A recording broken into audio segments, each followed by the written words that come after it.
My cousin keeps taking advantage of me financially, so I called her out. Do it. Do it and get your money back. I'll call my cousin Katie to make it easier, and I will write this in a way to tell both sides the best I could. So for many years, me and Katie have been very close. We're 2 months and a year apart from one another, and we're raised in different homing situations. By the way, this comes from Fear Factory 007 on the OK Storytime subreddit. I was a surprise baby from a almost 4 month relationship, and she was a planned child with a married couple of a year. I went through my own dad issues with a PTSD, boozyic father, while she went through her own with a divorced family and honestly scummy uncle. P.S. Both dads are better now. Both me and her weren't rich, but that was fine. We're both humble bees in a hive. Bumblebees, but like humble bees. Humble bees. During my senior year of high school, Katie went on a trip abroad to Spain and lived there for a year with her college classes. It looked fun, and we jokingly mentioned doing it together. We were basically siblings. She came back and went to a different state from my own to continue with college and lived in an apartment with her boyfriend, who's the dopest dude I've ever met. Love that. I don't know what changed, but it started during the panic that was the pandemic. Katie and her boyfriend had to do online classes, as did I and many others. But after a year, she moved back to her state to live with our grandfather and her dad, who lived together. My grandpa is a depressed old man who constantly mourns over the loss of his wife, my grandma, and my uncle, Kay's dad, was in and out of the hospital due to his drinking. Both were getting worse, so I knew she was getting stressed. So me and my other family members helped out. Then we were in the pandemic. Katie started wanting to go out. She would invite me out to town, which is fair since she's back and we're both allowed to do so. And it was a lot of fun at first. Then it slowly turned into why I'm making this post. There were moments when Katie's boyfriend called while in the car while she drove us to the newest location of entertainment. And once he hung up, she complained how he's so weird about money. She was basically acting like she's the only one making money and hoarding it when they both work. And honestly, in both jobs, he had a higher income. Now, here's the thing for the next story. I am 80% introvert with autism and social anxiety. I take jokes seriously by accident and apologize quite often. And due to the trauma of toxic friends who even straight up victim blame me, I suffer from a habit of shutting down and letting the fountain in my head overflow from these bottled emotions. And I even blame myself if someone gets angry, even when it's not on me. I also have an issue because my main love language of giving is gift giving, meaning I enjoy giving things to people to show my love, not next to physical touch. Maybe saying like OP likes gift giving, and then she's like, and then I like physical touch. Yeah. In other words, I'm a doormat. I have been getting better and growing a proper spine with the help of friends and loved ones. I even yelled at my dad during one of his yelling fits for no reason, which I was shaking over. But either way, this needed to be said because of the main incidents that happened. File number 1, the Target. So this was a thing that happened months ago and is still fresh in my mind. Katie randomly came over to our house wanting to do tie-dye and even brought her own kit. This was a fun idea, but we had no white clothes, so Katie and I went to the nearest Target. I originally planned to buy 2 white hoodies, a white blank t-shirt, and a white t-shirt with an image on it to tie-dye, and that was the plan for both. But then she started grabbing random things and showing them off and putting them in the cart. I said twice, okay, you can put those down, but we have to put the ones we don't want back. During the trip, if I so much as said something was cute, she put it in the cart. She saw a pair of jeans and hinted how she so badly wanted them but can't pay for them, and left them in a huff, and then came back with possible tie-dye options and put a bunch of men's clothes in the cart so she could tie-dye something for her boyfriend. By the end, the cart was a mountain of white clothes, and I told her twice that she should pay for her stuff since I had my plan and made her own. She agreed. Then, when I was ready to check out, she walked away to look at a shirt, and I was stuck paying. No. This is when you just wait. You go, oh, she left. Yeah. You pay for your stuff, and then you wait with hers. Right, just like, oh, I had someone else with me. They were going to pay. Yeah. But we'll put this cart back. Yeah. Yeah. No, you don't pay. Yeah. No. Absolutely You just say, not. you just wait. You say, mm-mm. No. Due to my autism, I get paid by the government since my autism and anxiety make it hard to do a normal job. I can't explain it in words, but basically I get paid every month for disability. It costs about $300 altogether, including like 1 stick of gum. Worst part, we come home and showed my mom the haul, and when she asked what happened, she hates when I overspend. Katie basically told her she was showing me some items and I grabbed them and put them in the cart. Now she tried to make me stop, but she couldn't. She's totally just taking advantage of... That's ridiculous. Like this person. Yeah, right she's now. like, yeah, no, I didn't do that. It was OP. That is crazy. For sure. Crazy. I wasn't quiet on this. I told her that's not what happened, Good. but she kept saying that story. My mom, however, believed me, and we went through an hour sorting through what we wanted to tie-dye and put the unwanted stuff in a bag to return in the morning. Good. I got a refund, and my mom told my aunt, who in turn warned Katie. Katie never paid me back for the items that were hers, but I don't care about that. Incident number 2, the baby shower.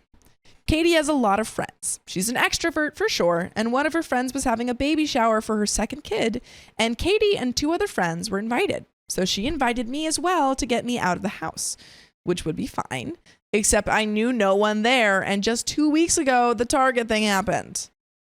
I did get a new dress from my sister as a surprise random gift from her, so I was somewhat excited to show it off at the party. When I got in the car, Katie mentioned that she and her friends were going to buy the baby shower gift in a store on the way, which I thought was weird, but didn't say anything. We go to a store and they paid for their baby gifts. Fun, right? Wrong. Well, in the parking lot, Katie suddenly brought up how the friend's first child, a 4-year-old, was most likely going to be upset no one brought him anything, even though the party is at his own house where his own toys are. We all went to a Target. Yes, I know. And I was expecting they were going to get a stuffed animal or toy car, which would be $1 or $2. But they all agreed on this big A toy truck with over 50 littler cars and trucks inside the box. That was $20. Oh, wow. We got to check out, and I, after a while, agreed to pay for the toy. It was $20, right? What pain could it cause? Well, I also ended up making 2 stops at Starbucks on the way, mainly because we wanted Starbucks. And one girl realized she didn't like her drink and wanted another at the same time. They wanted refills. The party was okay. It was honestly fun, but one of the friends' baby did puke on my new dress, and I was basically alone for the whole night. Oh my God. So they're just making you pay everything. Yeah. That's ridiculous. That's terrible. terrible. I think they're capitalizing on OP's kind of social anxiety and probably like hesitancy to stand up for herself. Absolutely. And making her pay for everything. Yeah. Ugh. I stole a bunch of sodas though. Nice. That's a win. Yay. Here's the thing about both those incidents though. She has enough money to pay for both. She got her paycheck that month and wasn't paying rent at her dad's and my grandpa's home. Incident number 3. Oh boy. The amusement park. There's Katie's not more? looking good. Not at all. So in my area, we have an amusement park like a boardwalk, but half the size and rides. That's popular for summer. Me and Katie love it as well as my sister. Me and Katie went there often beforehand when we were both free, and my sister has been there a few times. My sister is in her teen years now, so it was perfect. Anyway, before we went to the park, we ate lunch at a nice place. Using my state checks, I paid for me and my sister's stuff since now I wasn't offering to pay for everything. Growing a spine, you know? Cool. After we ate, we went to the park and bought passes for a day. I bought 2 passes. One for me and one for my sister, while Katie paid for her own as we agreed on. She, however, seemed snippy about it as if I was going to pay for her. The first thing Katie and my sister wanted to do was this spinny ride that goes in a full circle of 2 carts, and you apparently have the free will to make your cart spin however you want. I love roller coasters, but I hate the ones where I dangle over the seat witnessing how high up I am. I love classic rides like the Haunted Mansion, which are calm, or rides like the Big Dipper, which are fast but nothing to give me an anxiety attack. I've never heard of that one. I wasn't all for doing this ride, but they begged me, so I went on. Katie and my sister were on one cart, and I had to wait for the next round, and I was on a cart by myself. Also, the person sitting next to me didn't tell me jack crap about how this ride works. So at several points, I was spinning so fast and dangling, and at one point I was high above, making the ride stop on the edge of bursting into tears of fear and embarrassment. The ride ended, and I was spinning like crazy. I tasted the faintness of my lunch earlier, and I needed to sit down. Katie wanted to go on a ride like the Big Dipper instead and said, after this, then you can sit down. Well, we went on, and I felt worse. Did Katie stop and take me home? No! She kept repeating, after this ride, over and over, and I sat out of literally all of them with many water bottles by my side that cost $3 each. At one point, I sat at a bench feeling terrible and started crying. My sister comforted me, and I kept apologizing over and over for it, in my mind at least, ruining the night. My sister told me I wasn't, and I was fine, and we both mentioned how It didn't feel well to Katie, who just rolled her eyes and complained how we wasted so much money over this, which made me feel worse. We stayed there for a total of 3 hours, with me sitting on either a bench or the floor, drinking cold water and trying not to cry from the head spins and loud noises and lights around me. Oh my gosh. That's not This is fun. so painful. We did finally leave, but not because of me feeling like heck and us complaining about it, but because of a personal issue with her friends. Just doesn't sound like a good cousin. It doesn't Not sound at like a person that all. you want to be around. No. Only upside of the whole thing was I got a kissy missy doll while we were there. Incident number 4, the bookstore. Oh, Any thoughts about that no. incident though? Just all the incidents in general. She's just like not a considerate person at all. Like just not thinking about OP, not thinking about what she wants, how she's feeling. Yeah. And I think you don't have to hang out. Just because she's your cousin does not mean that you have to hang out with her. Yeah, she obviously doesn't she doesn't want to She hang out with you. doesn't- She yeah, it wants doesn't a seem like ride and money. Yeah. That's Yeah. it. Yeah, Yeah, she can find that elsewhere. exactly. This happened sometime after I recovered from the amusement park, dizzy spins, and vomiting for almost 2 days. Whoa. Oh man. You were knocked out. Jeez. Yeah. When Katie came over with her dad and our grandpa, she saw on Insta an author she liked very much had just announced a new book a day ago and said it'll be in all bookstores in my area, and she wanted to go. I would be fine to go, but I wasn't wanting to spend a lot of money that week, and it was hotter than Satan's balls and armpits in my city. But everyone in the room stared at me, so I had to say yes. Oh gosh. My sister came too. We walked into the bookstore. My sister got Starbucks gift cards as a gift from a friend, so we got that while Katie ditched us in search of the book. On the way, me and my sister found one book each that we'd both liked enough. Mine was a book with proper LGBT representation with pagan roots, while she found an awesome true crime lesbian story. We love the creepiness and gayness. Yeah. After we paid for our drinks and books, we found Katie looking pissed. Uh-oh. The store didn't have the book that she wanted anymore. Bummer for you. Order it. I don't know, man. Yeah. On the walk to the car, she complained how apparently they were of no help to her, even though they did their best, and how if they didn't have it in stock, then why didn't they say that on the site? I'm kind of low-key protective of this bookstore, so I was calming her down and explaining to her how they tried their best, and for her to understand that it was the day before a well-known author announced a new book in local bookstores of the area. It was bound to sell out. She stopped the argument only to start up again each time I was getting more and more pissed off over it. Then she started talking to me as if I was an idiot, but asking, I'm sorry, did you take economics in high school? Which I did, and I told her.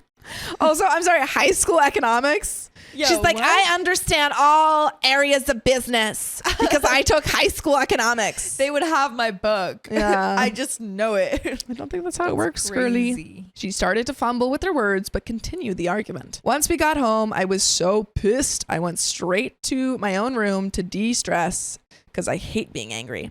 She left after that. Incident number 5. The random late night hangouts. How many incidents are there? There's a lot of we're almost at the end. So many. A lot of incidents. This person at is this point we don't need to hang out with her anymore. Yeah.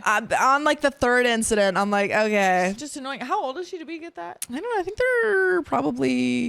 they're not in high school, so they must be in like early 20s or something. Yeah, and I guess Katie would be out of high school. I'm imagining Katie as like a 9-year-old at this point. Like That's what she's acting like. Yeah. Exactly. These are in between things that happen after the bookstore incident. Katie would come over either alone or with her dad or boyfriend late at night, where I would be more than ready to not talk and socialize with people around me and talk with friends I can't see for a long time and draw. It's okay, but she doesn't get that I'm an introvert. There were moments where she stayed until 11 at night just painting by herself while my dad went to bed. My sister was at a friend's house, and my mom and uncle went to the store real fast to get my uncle's eggs. I got up and told her I was going to bed since it was late, and I have a strict schedule of video hangouts with my professors about the classes. Katie got annoyed and started complaining how I don't have anything better to do. She's got to sleep. Oh my goodness. She's going to bed. What do you Let mean? her It's like rest. midnight. And we're finally adults. Adults stay up longer than this. No. Wrong. When you're adults, you go to bed at 9. There's kind of a swing around. It starts, you're a 9-year-old. Yep. And you go to bed at like 8:30. Yep. Or 9. Yep. And then you go into high school and you start staying up later and you're like, whoa, this is crazy. Is so cool. Oh my God. And then you hit, honestly, for me, it was during college, but a lot of other people after college, back to 9 p.m. bedtimes. Yeah, I'm still on the 12 p.m. or a.m. It's no, I go to bed at like 11, honestly. Yeah, but I'm like it's all about your lifestyle. But still, that's not like you don't have to stay up just because you're an adult. Like it's spoken like a 9-year-old. That has all of a sudden gotten into stay up longer. Exactly. Crazy. I don't like her. The thing is, she knows how my mind works and also knows how important these meetings are, but I didn't push her on it. Another time, she and her boyfriend came late in the night and we painted and drew and watched Mr. Fantastic, which is one of my favorite movies. And it got to the point where it was a huge, beautiful scene full of emotions and Katie was crying. I couldn't see from where I was and how dark the room was, so I asked if she was crying, not in a tone or being rude because I don't trust myself watching Disney or Pixar movies in movie theaters because of how ugly I cry. But she snapped at me and yelled that I always do this crap, which I have never once done. What is she saying she's doing? Okay, that crying? I will say, no, OP went, are you crying? Oh. Which depending on how you said that, I would have been like, yeah, and what of it? It's a sad movie. Right. It's not a sad, but there are emotional words. I'm sure. Yeah, that happened. My mom always cries in every movie, and for a while I was the same way. And I would just like look at her and be like, "You too," and she'd be like, "Yeah." And then we would get tissues. I don't cry a lot at movies, but I did watch one movie this year called Nowhere Special, and I have never been that affected by any movie in my life. I sobbed. My dad and I both sobbed for 15 minutes after the movie. Oh my gosh. It was one of the best movies I've ever seen. Yeah. And also incredibly sad. Wow. Oh my God. That's how you know it's good though. Yeah. Oh my gosh. Incident number 6. Yesterday. This happened yesterday and both my sister and I were home alone for about an hour. I was going to get food when my sister came to the room and said Katie was on the phone. My phone is broken, so hers was the best option. Katie was telling us that one of her friends was planning on coming over with her, whom last time I heard they weren't on speaking terms, and that friend's 1-year-old baby, whom I have photographed, to ask for advice on party planning. No one wanted them over. My dad hates random guest stuff because we have to get all our dogs outside and he has to make food. Not everyone's going to eat. And me and my sister weren't up for it. I was given the phone, heard her out, and said that was okay, but maybe she should wait a little more for my mom or dad to come home just so we can get the dogs out and my mom would give better advice than me. I even said I'll try my best. Katie snapped at me and yelled at me for taking things too seriously and literal and how I'm being confusing and not making sense and a bunch of other stuff. I'll admit I began to shut down and tear up and my sister took over the call again and Katie hung up saying she'll text us when she's coming over. And after that, my sister did her best to comfort me. My dad came home and we told him what happened. He wasn't happy, obviously. And my mom came home after and we let her in. By the way, we want to let you guys in to more stories like this. And you can go to Apple Podcasts, Spotify, or your favorite podcast app and search up OK Storytime. But there is a little bit left. But oh my goodness, I think they just need to, like the parents need to be like, hey, you can't come over. Yeah. Like you're not invited. Yeah. Like someone other than OP needs to handle this girl. Right. People just need to tell her no. Yeah. Please. Please don't come over. Yeah. Like, not a good time for us. No one likes you. You could say that too. Yeah. That works. You say, hey, Katie. Hey, Katie. Everyone freaking hates you. And we don't want you to come over. Sounds great to me. Yeah. Yeah. And there we have it. There you go. Easy. Hours passed and there was no sign or message from Katie once. And she ended up not showing up and didn't even let us know. Never mind message. Which I think that's worse since my dad made a big dinner for it to only be wasted. Well, I mean, she's only like one girl. I feel like you can still eat that big dinner. Yeah. True. Because he did say beforehand that like he didn't like group hangouts because he would have to cook that no one would eat. But I mean, like maybe we can as a family. Yeah. Or leftovers. Depending on what it is. If it's like, I don't know, not fish or something. Yeah. Something. I hate to think my own cousin would be entitled, but my mind can't stop thinking of it over and over. So Reddit, would I be the a-hole to assume this? What should I do now? Girly.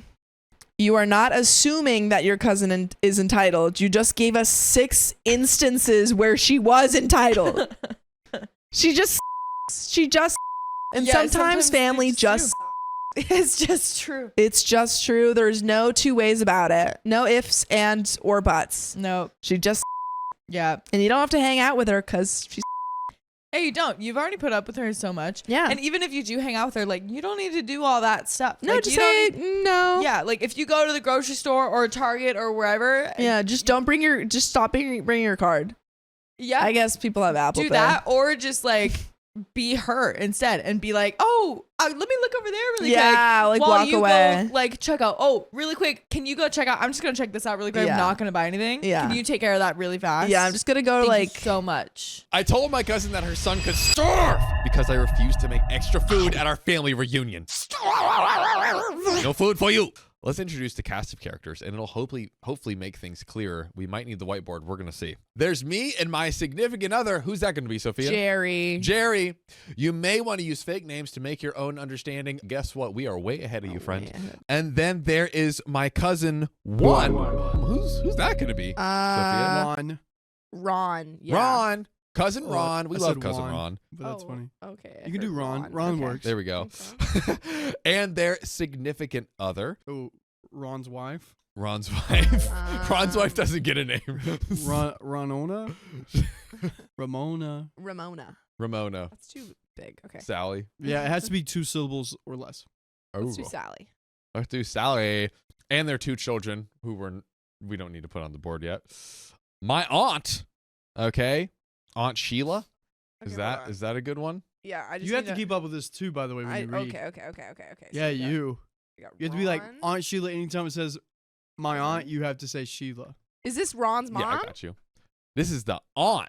We don't know whose mom it is, but that's a great question. And then my other cousin, the second one, Matthew. Ron and Matthew. And then other cousin 3, Let's call him Ben. and his son who is 18. Ken. Ken is the son.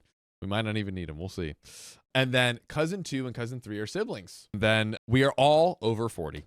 So there's some ages for you. Sure. All have jobs except for the kids, the 18-year-old and the aunt who is retired. By the way, this comes from Unlikely Cat Herder, and you can submit your own story on r/OK Storytime. So we have decided to plan a family reunion for 4 nights and 5 days. And you see, cousin 2, Matt, paid $1,500 for the cabin and left the planning and buying of the food to me. Ron has not helped financially at all. This has left me and my significant other to buy the food because I knew it would fall on us for several months now. We've been buying food little by little when we buy our groceries. We estimate we will spend close to $1,000 when it's all said and done. That's over the course of how long? of a vacation, Okay. a family reunion. Pricey. Right? We aren't planning elaborate meals, but buying food for 10 people for 11 meals, and that adds up, okay? Matt is well aware that Ron isn't helping with the food, and that's just me, and it's just me and my significant other paying for it. Matt continually reminds me that we have an 18-year-old man coming, and he eats a lot, and that we need to make sure we have enough for him. I explained that I bought a package of 40 hamburger patties. Is it enough, Riley? No. Even if all 10 people eat 2 hamburgers a piece, there will be 20 hamburger patties left. As if the names were confusing, now we're doing burger math. Now we're doing freaking math problems. I also said we're planning on 5 pounds of ground beef for spaghetti and another 5 pounds for chili. There will also be sides, rice, salad, cornbread, garlic bread. I've planned like that for every meal. Plus, there's going to be bread and peanut butter and jelly and cereal. We've got the bases covered as far as food is concerned. I cannot imagine there won't be leftovers that he can eat if he gets hungry, okay? The 18-year-old can, that is. He's still insisting that is not enough food. And we should buy a couple rotisserie chickens Ben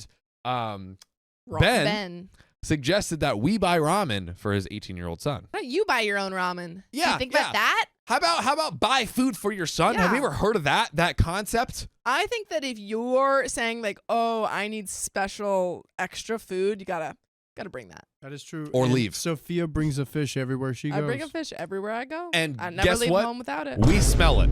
Upstairs, it's crazy. It smells like a fish market. Somehow downstairs smells like a Michelin star restaurant. We don't deny. We listen and we don't judge. It's true. And we also read the story.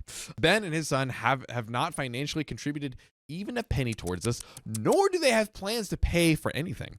I flatly refuse to buy extra food, and after the 10th text message. I told Matt that if Ben and his son were getting a free vacation, if the food provided isn't enough, then he can starve. He can starve.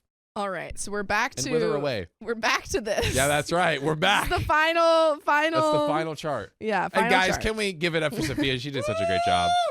I think I got it right. So I might have also called them moochers to have the gall to suggest foods that I could buy for them in addition to what she already bought. So am I the a-hole for being stubborn and refusing to buy something as cheap as ramen? Are we? Guys, there's an update number 1. We're just going to check in quickly and get back to it. Yeah. We have done the burger math. We have done the people math. It's true. We are caught up here. Everyone's caught up. We know whose son belongs to who. Let's answer Opie's question. Is Opie an a-hole for saying, hey, buy your own food or you can starve? No, Opie had a budget, is already spending about $1,000 on all of this food. Mm-hmm. Seems to have enough food for everyone anyway. It seems like this 18-year-old has eyes bigger than his stomach. He hasn't even seen all the food. Yeah, right?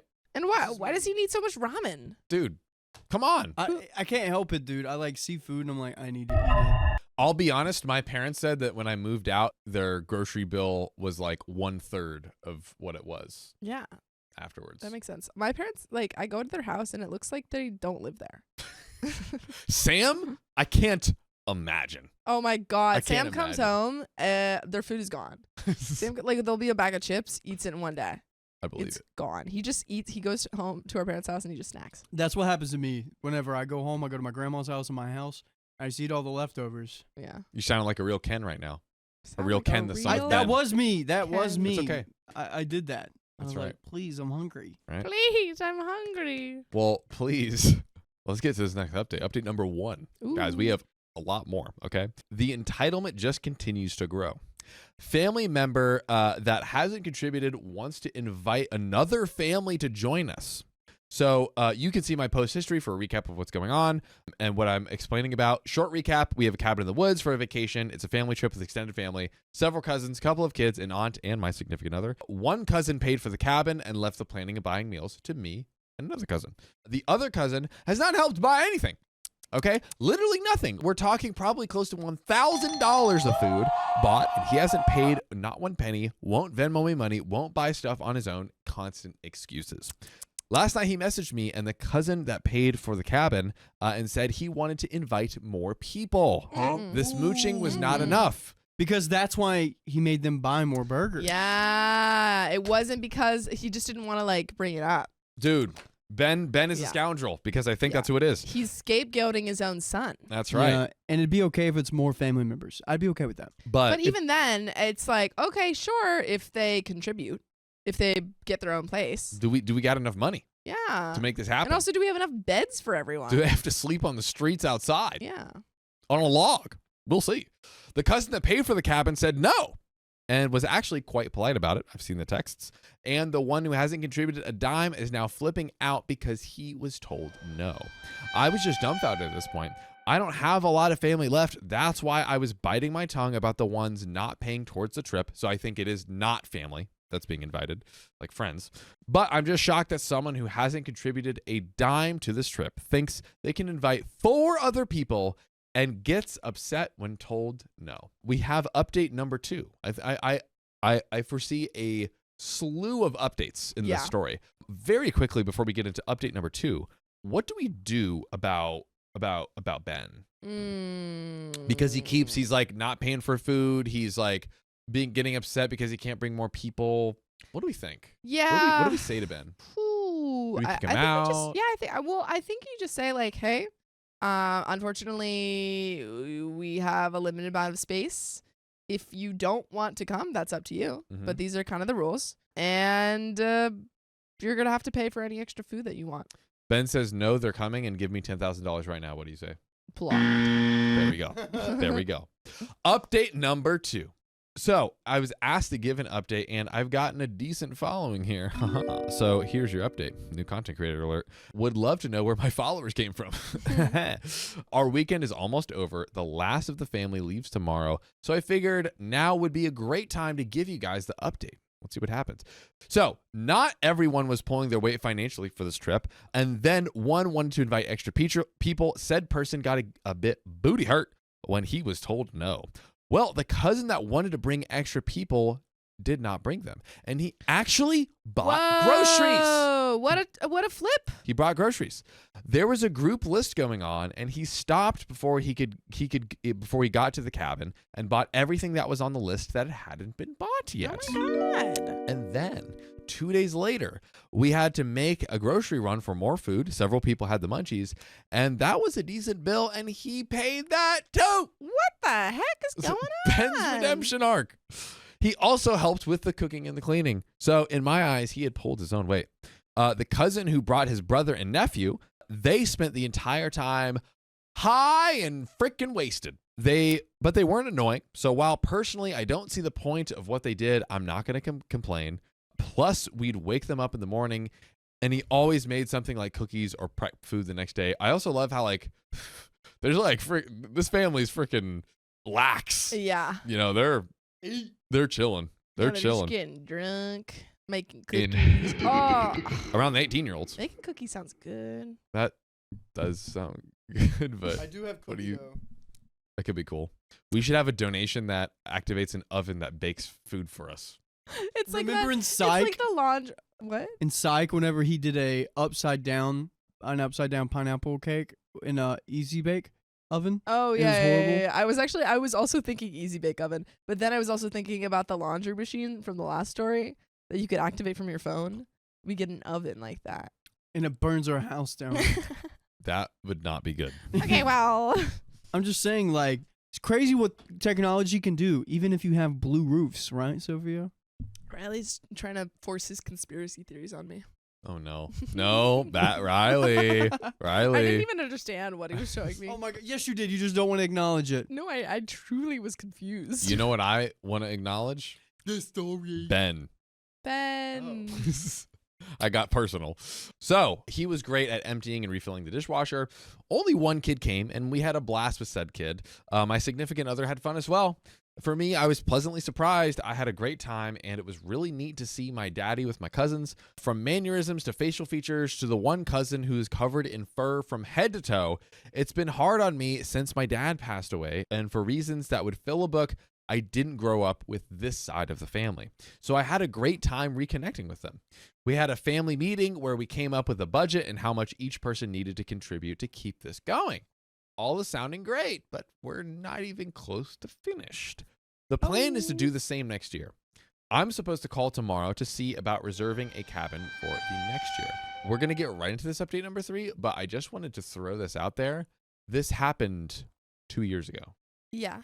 So, Like trying to see where you're going with this.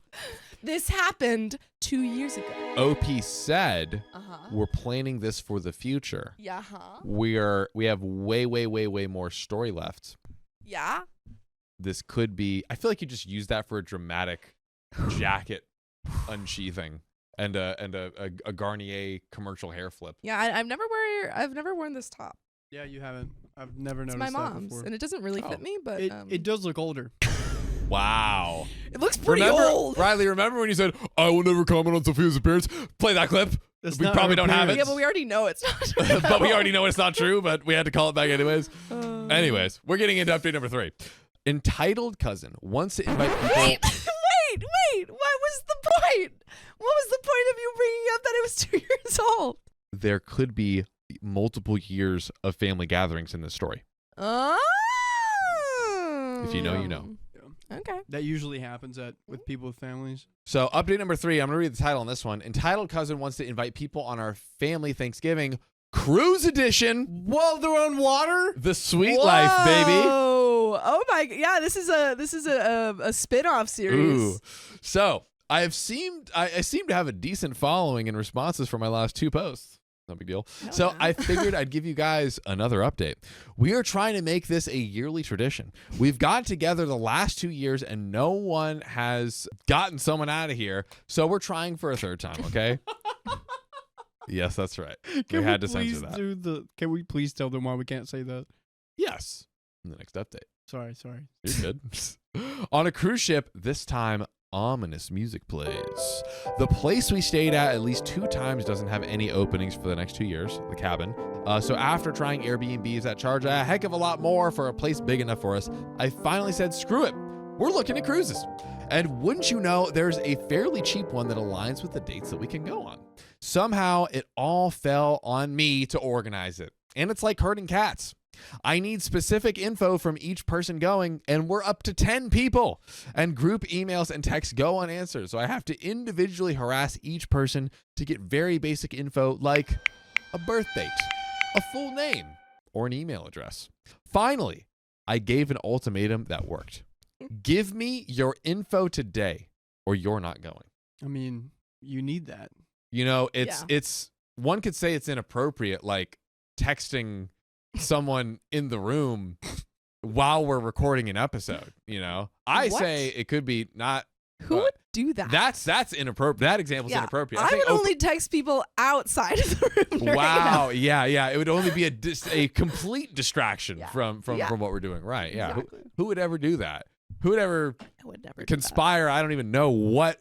Yeah, But that's wild, Cole. Yeah. But I agree to whatever you were saying. Yeah. Let's keep reading. So, finally, I gave an ultimatum that worked. Give me your info today or you're not going. And finally, miraculously, I get everyone's info. Hell yeah. Look at OP being all Boss B and... Thank you, Riley. I'm so impressed with myself that I'm going to reward myself with a nice margarita tonight. Ooh. Or maybe something stronger. So, God. We divided the cabins up basically by household. If you live with or come out of the body of a specific someone, that's who you're going into cabin with. What a way to describe that. What? What did that just say? If you come out of someone's body, then you're going to be paired with them. What if you come into... that sounds like you're still going to be in the same cabin as them. Sophia, sorry, this is your second one today. I'm sorry. Yeah, I mean, exited out of any orifice of a person, you have to cabin with them. Or entered. That's a great rule. Guys, remember? So if you like spit in someone's ear. Dude, I did not need to know what you get up to in your free time. No, Sophia. what? I'm just. Yeah, give us. You know what? Give us more examples, Sophia. Yeah. I'm just kidding. I'm cutting you off. If you like. No, I was joking. We're not doing it. I'm going to keep reading. I mean, this story is so. We do need the entertainment. This is the part you guys are waiting for. After the burger math, after the names, guys, this is what is going to give us the juice. Ooh. The entitled person aspect and why I decided to give this update. So I chose the cheapest cabins for all but one. The more expensive cabin will be entirely paid for by the people occupying it. One of the cheap cabins may not get to go. No one else is footing that bill. Those 2 people staying in it are responsible for their portion. If they can't pay, they don't go and no one else is penalized. They know this. They have 10 months to come up with the money of their cabin. It will be a struggle. The struggle is entirely due to poor financial management, okay? One of the persons in the cabin who may not get to go is asking to switch roommates and cabins with the more expensive cabin. To translate that in very simple English, someone's in the cheap cabin, paying for the cheap cabin, and trying to slide their way into the expensive cabin. We can't have that. We can't do that. No. The same person my goodness. that did not contribute anything to the last reunion. And that was the same one. We don't know because that was one we haven't covered yet. Okay, we skipped forward 2. We skipped forward 2. Not even cleaning up, cooking, organizing, nada, and they think they're going to weasel their way onto a free cruise? Not going to happen. Not going to happen. Watch. Okay? But we have an edit. I'll keep giving updates as long as people want to hear about my crazy family. I imagine I won't have another update until the final payment is due, and that's not until August. OP, I know you think your family is crazy, but you should listen to some of our other episodes. Yeah, you're barely scratching the surface. Oh, God. I'm not going to say that's true or not true, but yeah. And we have our 4th update. Do you have any thoughts, John? Yeah, let's quick thoughts. You know, OP, I think honestly OP should step down as the OP continues to be retire. not from writing stories, but like retire from like planning all of these things. Yeah, Someone else do it. Yeah, exactly. It seems like Not to your fault, but it seems like you Yes. get pretty stressed because of all of the hijinks that your family's getting up to. Yeah, and you're Something also, else to it. I think, footing most of it. Doesn't it sound like that? This is expensive. Yeah. And maybe OP has maybe like a better job or something than everyone, and everyone expects OP to do it. But still. I think they're like, oh, OP's actually like responsible and on Yeah. top of it, so we'll just let OP do it, and we'll just like not do Yeah, anything. OP's the planner. OP is Mhm. definitely Because- group mom. She's the planner, and no one gave her information, so she says, if you don't give it to me, you're not going. Yeah. Yep. That gets old. That gets Yeah. old. I think in all good friends and family relationships, you should have a party planner, Yes. like a trip planner. And I didn't have Wow. a third one, but I feel like we need one. We need to plan that position. Yeah. The position and a thought planner. planner. There we go. Sophia needs a thought planner, ladies and gentlemen. That is true. So on to update number 4. Yeah, it's- The update I promised, cruise edition. I have a surprising amount of followers. Okay, OP. Jesus. Dude. Okay. OP. OP. Yeah, slurp that.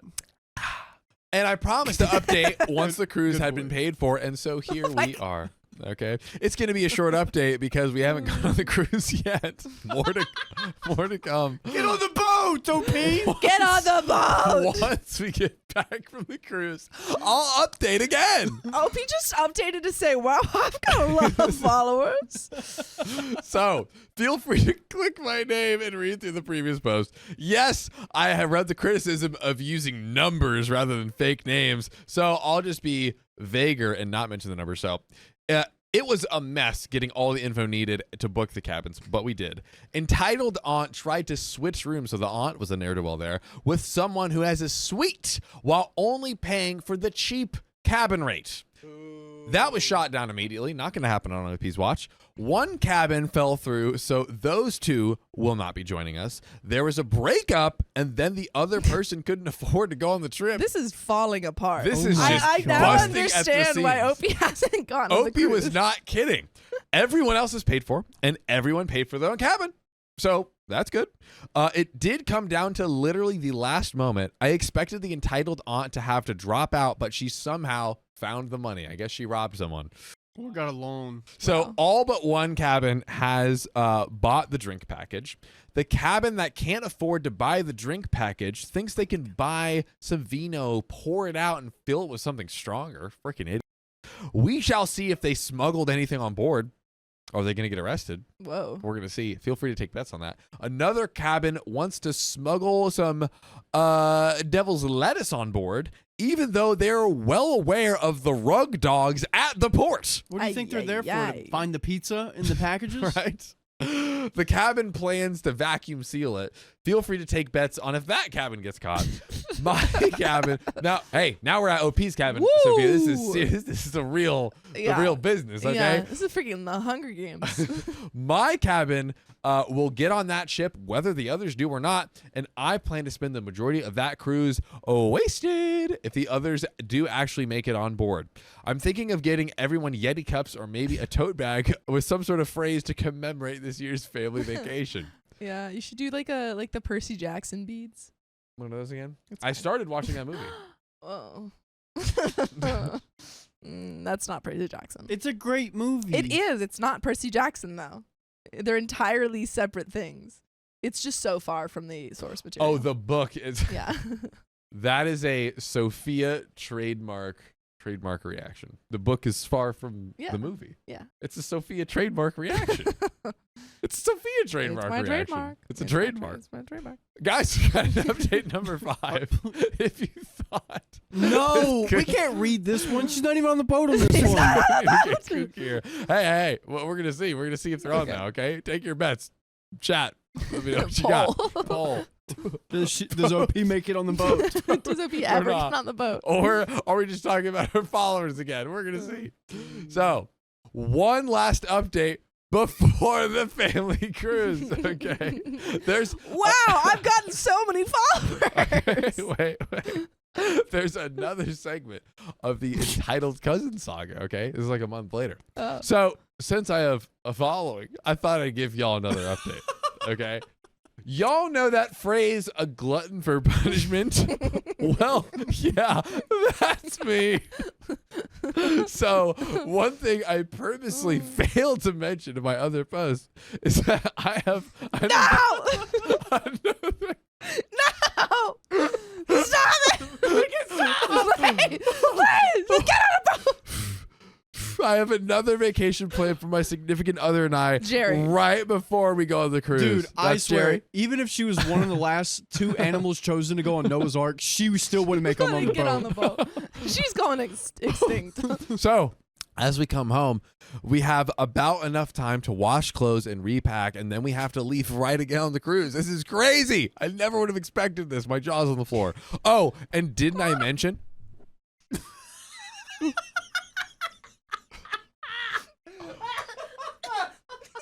Wait. What was that noise? Are you okay?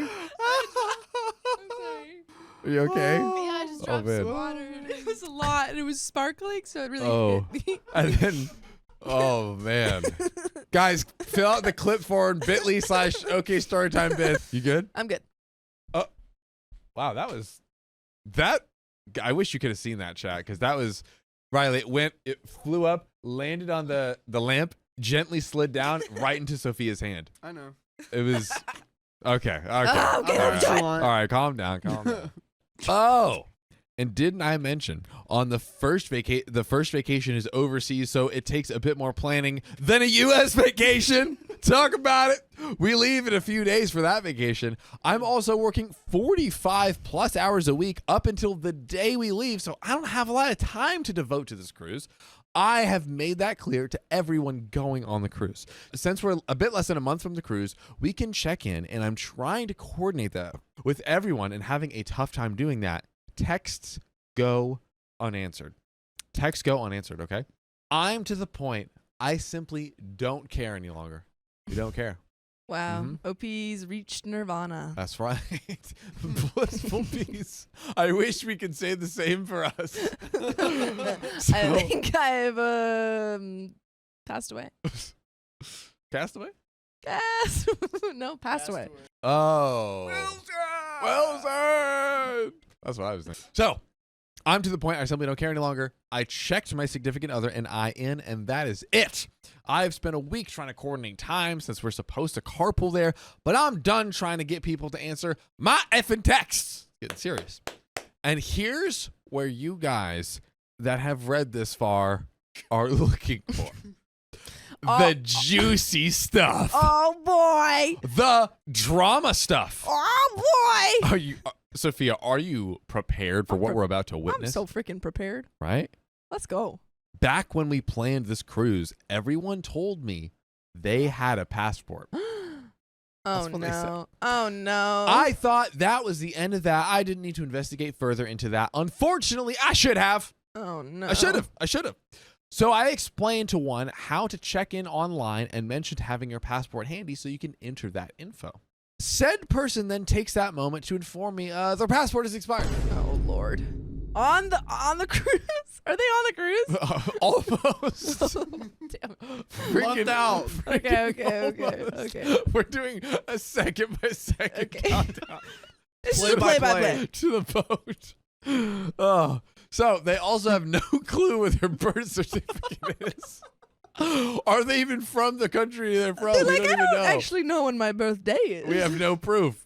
At this point, said person may not be getting on that cruise, but luckily for them, we live in the state they were born in, and the state capital is just a few hours from their home. So I sent them a link to set up an appointment in person to get their birth certificate. We have a plan in place. Now, I've not followed up with them to find out if they made the appointment or found their birth certificate. I'm officially done for this year trying to corral everything. I have gone above and beyond for a freaking year now, and I have no F's left to freaking give.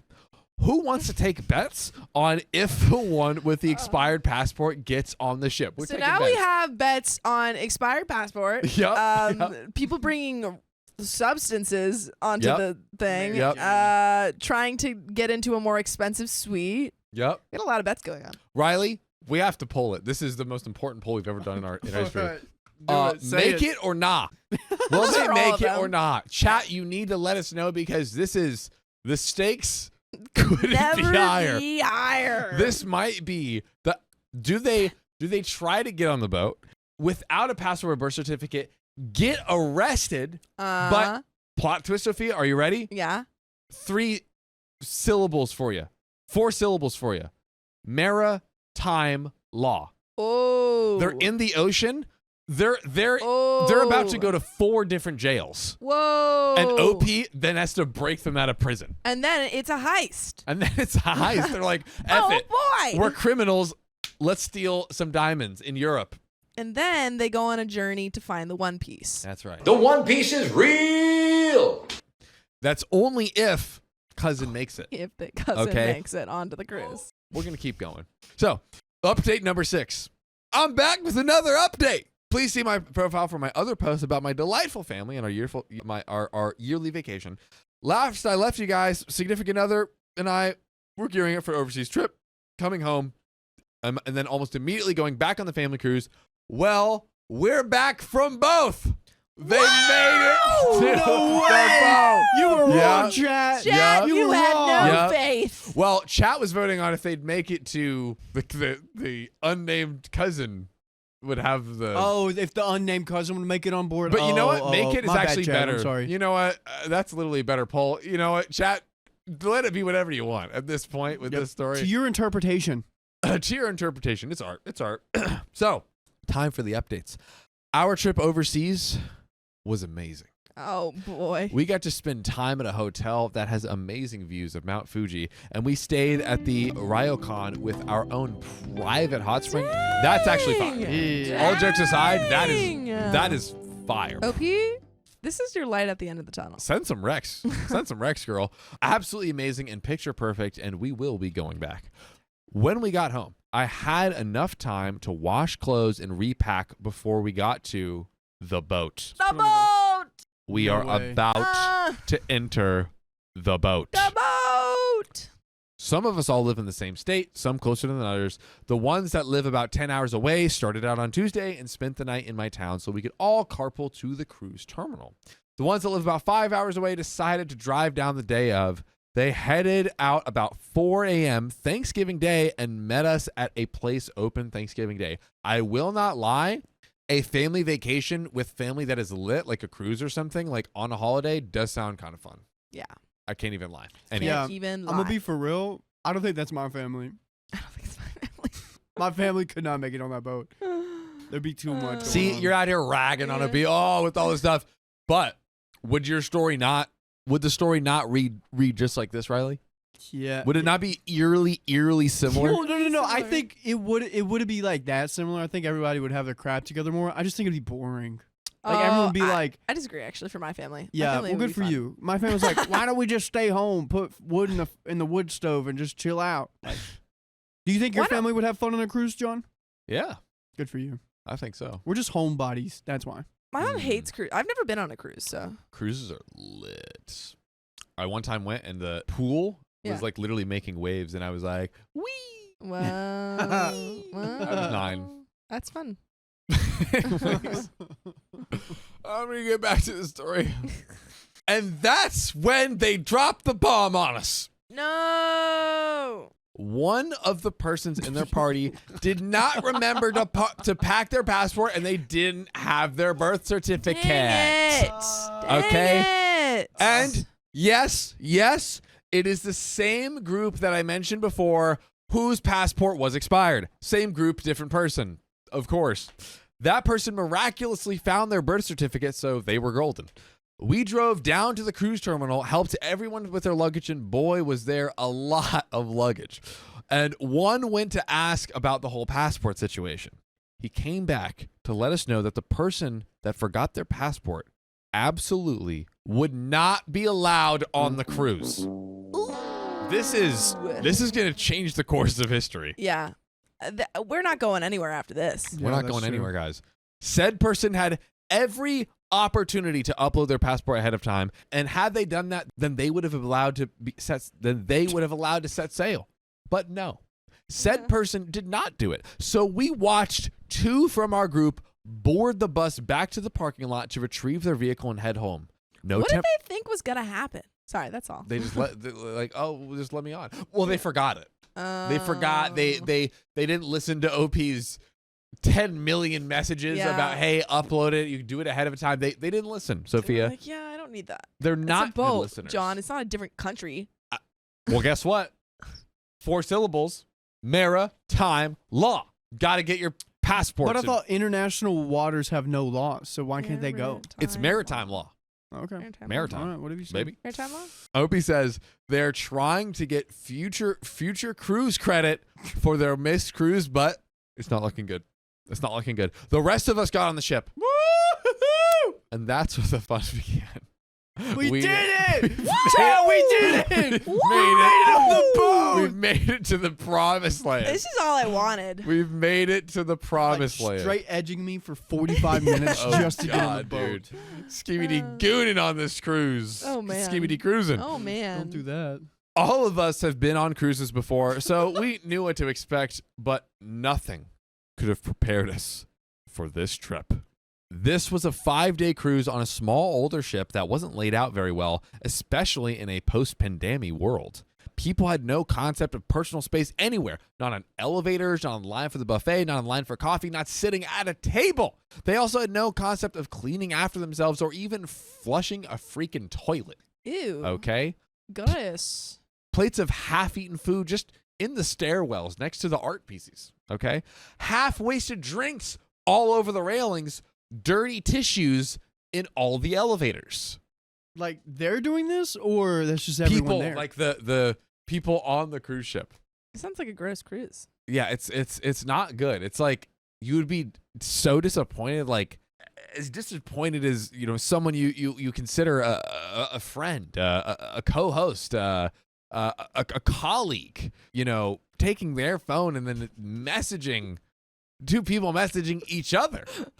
I wasn't in on this one. I didn't do that. I don't know what you're talking about. I'm just speaking hypothetically, just completely theoretical. Yeah. No particular person. I'm so sorry. Yeah. You're right. I'm hypothetically sorry. Yes, you're hypothetically But forgiven. I was hypothetically locked in. Yeah? Yeah. I know a lot. There's a lot of disgusting things going on in this cruise. We got people leaving like beer bottles. You know what, Sophia? You could have not listened after the first sentence and still known what is going on right here. They're not on the cruise. They're not on the cruise. Oh. Sorry. Oh, that's They funny. are in the cruise now. Yeah. Thank So- you, bud. It's gross. That's where we're at. People, adults, kids, not covering their mouths when they sneeze or cough. Achoo. Is this just their... Wait, sorry. It's everybody on the This is cruise. just everybody on the cruise? Everybody, not the family. So now we're getting the play-by-play of the whole cruise. Yes, yeah, we've And it's expanded. bad? It's just bad? The cinematic universe has expanded. We okay? finally made it on the cruise and it sucks. Who would have thought? We never could have predicted this. I'm done. I need to go back on my phone. Had a kid that looked to be about 7 coughed directly on my arm, and mom didn't even apologize or even say anything to her heathen. My God, I watched a lady smack the absolute crap out of another lady right by the service desk, and they did nothing. It's like have you seen Squid Games? Yeah. The first season when they just start beating up a guy in the hall and they just watch.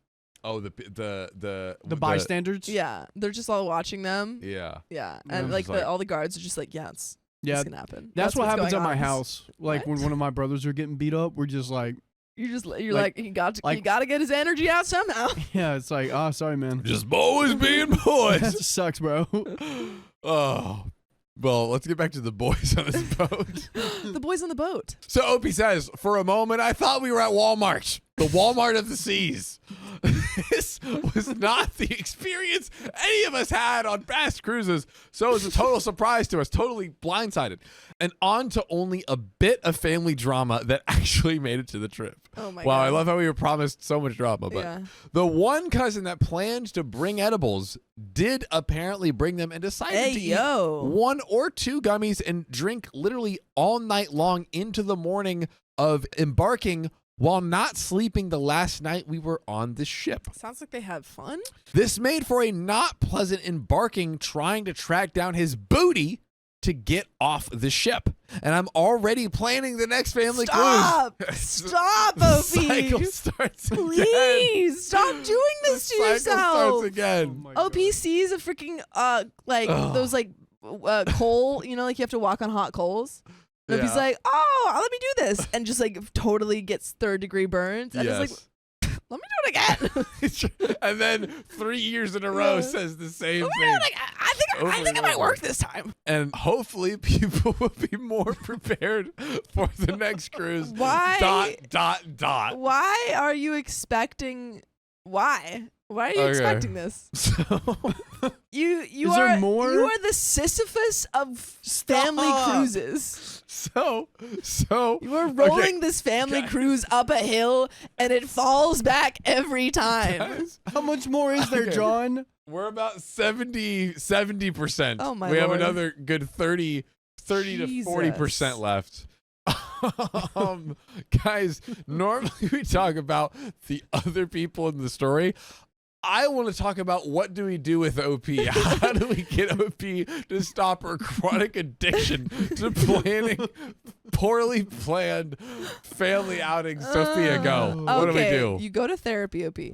You tell your therapist, hey, I have an addiction. That's the first step, admitting you have an addiction. That is the first and everyone step. says, hi, OP.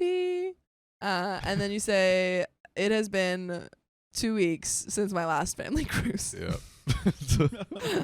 And I'm about to go on another one. I'm about to go on another one. And they say, no, OP, don't do it. It's not worth it. And you say, your hand's shaking. You're like, but I gotta do it. I've got an itch to plan a family cruise. They don't get back, but I love the struggle. And then someone goes, snap out of it, OP, and they slap you. Wow. Or they Shit. they love tap you. They love tap on the face. Love tap on the face. Yep. Yeah. Then you divorce your husband to get with him. There we go. Yeah. That would make for. Listen, I'm not saying whoever found this story on the team is getting fired. I'm just saying they won't have a job anymore. That's all I'm saying. I would like to say that I neither found it or approved this episode. Dang. We'll see. Not we to have throw the anyone receipts. under the bus. We have the receipts. So, on to the next update titled, I'm back with a sorta update to my entitled family saga. It's been 5 days on the family cruise. So we're about a year out, I think, from the cruise, roughly speaking. Yeah. I want to clear up a few things since my post made it to upgrade groups, and people out there, they got some questions. Just drop it, OP. Yes, I address my followers because surprisingly, I got 529 followers as of right now. And we're back with another follower count. Hey guys, And we're like freaking and subscribe to my Reddit channel, please, freaking for back, more dog. updates about my family cruise. As long Is this purgatory? Who's to say? Will they get the passport? Will they not? Find out. And as Or long not. as people want to know, I don't mind letting you guys see a glimpse of my life. No, you What don't. if I don't want to know? You still have to see it. And, it's like, ah! and yep, I'm just as shocked as many of you that people are following my crazy family. OP, I'm surprised I am following it. I'm shocked. Y'all really should let me tell you about the other side of my family. That one's got unalivers and all. Why are we reading that story? Because of Facebook? Because of Facebook monetization? We have to read about family cruises? And not true crime. What is this? It's definitely a lot more interesting than this side of the family. At least OP is self-aware. I believe that. Now, Okay. on to money questions. Money. My significant other and I have kids, and we're a bit older, so we don't have disposable income. Then why are you spending all this money on family cruises? Well, when I be about paying for others, it's because those people feel entitled to my and others' money. Those people have always been like this, and I don't play into their games. They're not rich, and I always take that into consideration before booking any family vacation, but they truly feel they are entitled to go and not pay. It's not a question of being too poor to go and everything to do with making poor financial decisions and then expecting others to pay for your vacation. OP. For their vacation. OP, I'm gonna give you a little hack. Oh, let's A go. little secret. Talk to us, Sophia. So you go to your family and they say, OP, we want you to pay for our vacation. And you know what you do? You just say no. Whoa. Wait. Sophia, that was crazy, but That's a little out of line. I might have something that's even more insane. Hit me. Take a laptop, open it up, right? Yeah. Punch in reddit.com. Yeah. Go to the upper right hand where your profile is. Click it, scroll down, and hit delete. I have a third point. No. Do both. Okay. You're Do right. both. Sophia, Why not both? You're right. ¿Por qué You're right. You're right. Okay. Dos. You're right, but we do have to finish this episode, Sophia. This cursed episode. When we did the cabin option, I was perfectly okay with paying a larger share of the food if the ones that didn't pay anything contributed in other ways, like cooking or cleaning. They didn't. Okay? They either sat on their rear and complaining that they needed a money tree or drank themselves freaking wasted the entire time. When I would say, hey, I need you to make this, and literally hand them everything they needed to make it, they would feign ignorance and then proceed to purposely F up the food. Oh, I'm sorry, I put the eggs in the cereal. Oh, I'm so clumsy. Oh. And they purposely effed up the food I gave them in hopes of getting out of future things, right? I don't play these games, okay? That's why we decided on a cruise for Thanksgiving. No! That way, everyone paid their fair share. The two people who weren't as flush with money were asked before I booked if they could afford it. They both said yes, and they were given 9 months to come up with less than $500 a piece. Well, no, that's incorrect. They had 9 months to come up with $125 altogether. One conveniently left out that they had booked a cruise for after our cabin family vacation. Yes, the same vacation said person said they couldn't afford to help pay for. Unbelievable. So to translate that, I think someone booked a cruise right after that, after saying they can't afford cruise number one At full price. at full price, but they booked cruise number two, I think right? They just don't want to go on a cruise with you guys. Are you ready for this, Sophia? Yeah. Your jaw is actually going to be on the floor. Okay. They paid $1,200 from $125 to $1,200 for the cruise and couldn't go, so they had a credit with the cruise line that covered two people's cruises minus taxes and port fees. That $125 figure. Yes, there is a discrepancy in how much was paid and what they were owed. You apparently can't use future credit cruises for port fees and taxes. Good to know. They did struggle to come up with $125. But again, it was because of poor financial decisions. They aren't required to come, and I do talk to them before booking anything to make sure they can't afford it. I just don't assume that they can book it. I ask, I go over all the details, and once again, I get a yes, and then I proceed. And you know it's always a yes for me, Sophia Donner. What? What's your middle name? Alix. Alix? Sophia Alix Donner. What? You can listen to, unfortunately, full episodes of stories, unfortunately, just like this one, or fortunately, very different from this one. 11 out of 10 stories on our Spotify. We have a podcast where you can listen to full episodes. Go to Spotify, Apple Podcasts, Google, everywhere you listen to your podcast, type in OK Storytime, and you know what? Give us a rating. Give us a 5 stars if you could be so kind. We are at the precipice. Dare I say the finish line? We are at the end of the tunnel, about to pull into the port. The proverbial gates, the pearly gates, right? Of this story, right? I was going with a cruise ship port, but we could go with I like yours. pearly gates. I actually think yours is better. Let's do pearly gates in our port, right? Metaphorical port. What do we have to say, Sophia? OP, if you hate your family, don't go on a cruise with them. Plan a barbecue. But then, you know what they're going to say? My boys, he's going to eat all these. You need to buy 11 chickens. you need to cook them up, and you need to. Okay, just don't hang out with them. Honestly, are you ready for it? No contact with everybody. Contact. In fact, no contact. No contact with your family. No contact with us. With cruise ships. With us or the internet. Most importantly, no contact with anyone. I want you to go off grid. Go off the grid. Yeah. Get a. I saw this guy on YouTube, Sophia. Yeah. He had a freaking like rain basin and like solar power, and he's like, oh, like I freaking paid like 20 grand and I live here for forever. And I don't need electricity or water. Boom. And we love that. We love that. And that could be you. That could be you. But unfortunately, it's not. You have full 24/7 internet access, and you are writing this last part of the story. Maybe there's an update. Maybe not. We don't know. We're Take your Reddit account away. we're gonna find out. Okay.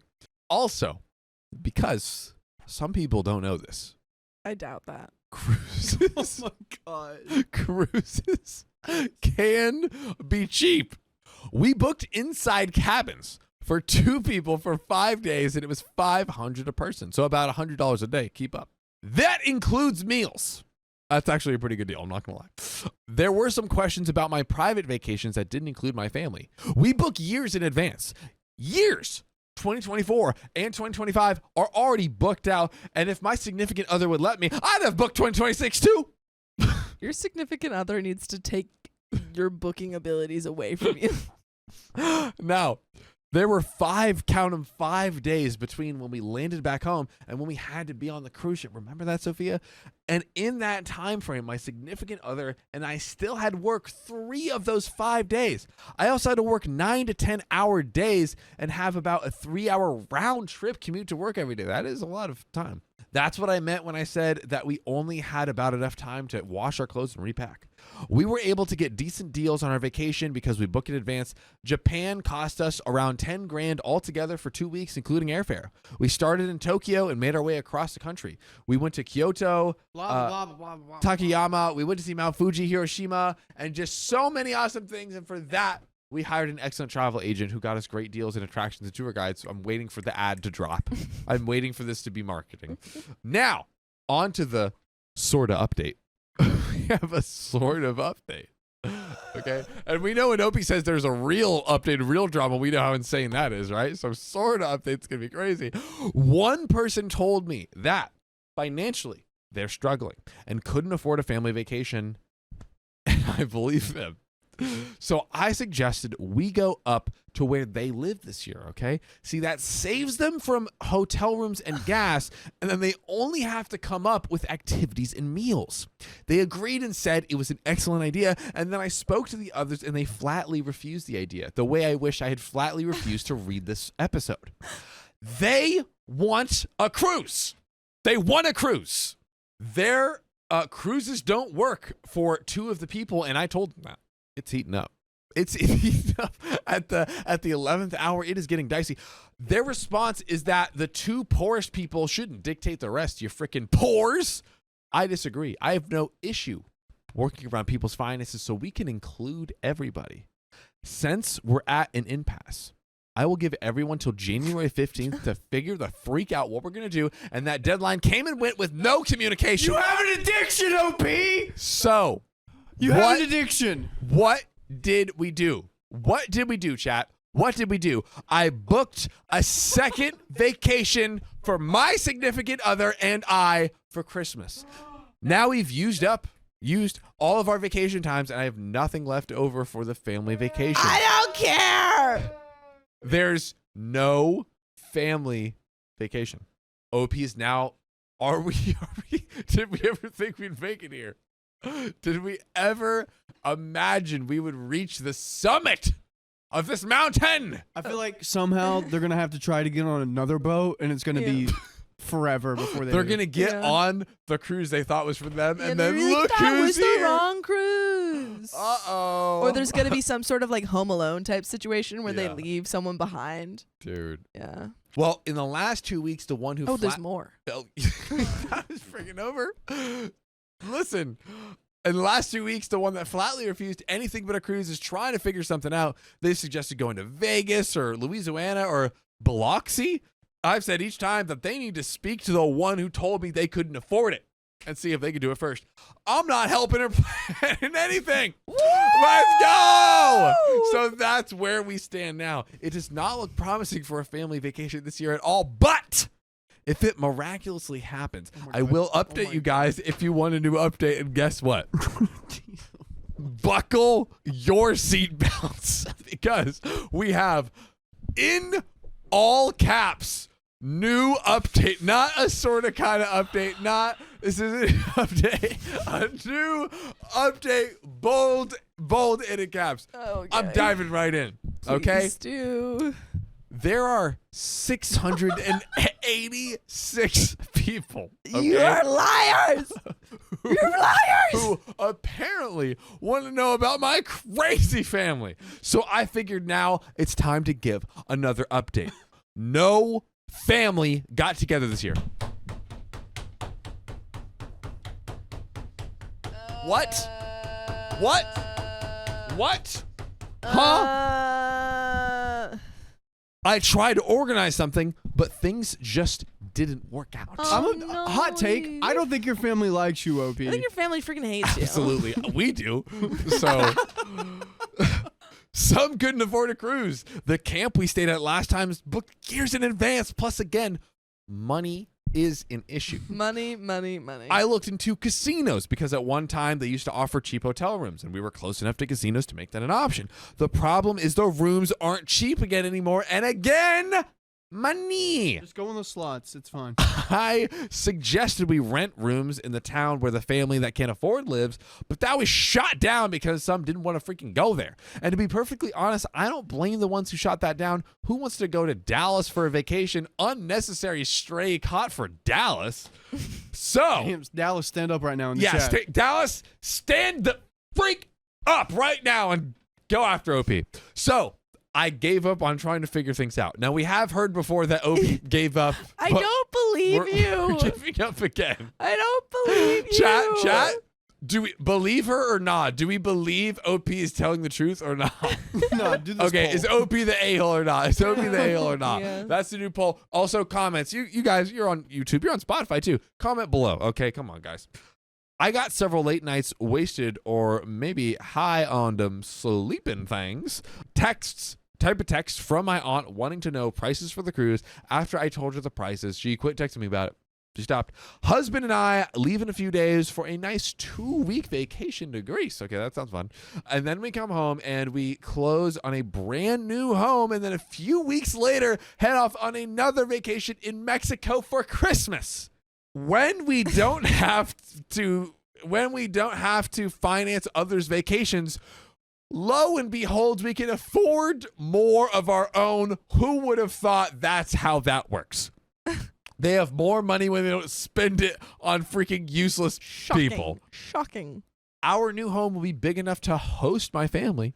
Future update alert, maybe. Foreshadow. But I'm not sure that will happen. We are moving out in the middle of nowhere, but in a neighborhood, and I just don't think I want to subject my neighbors to my crazy family.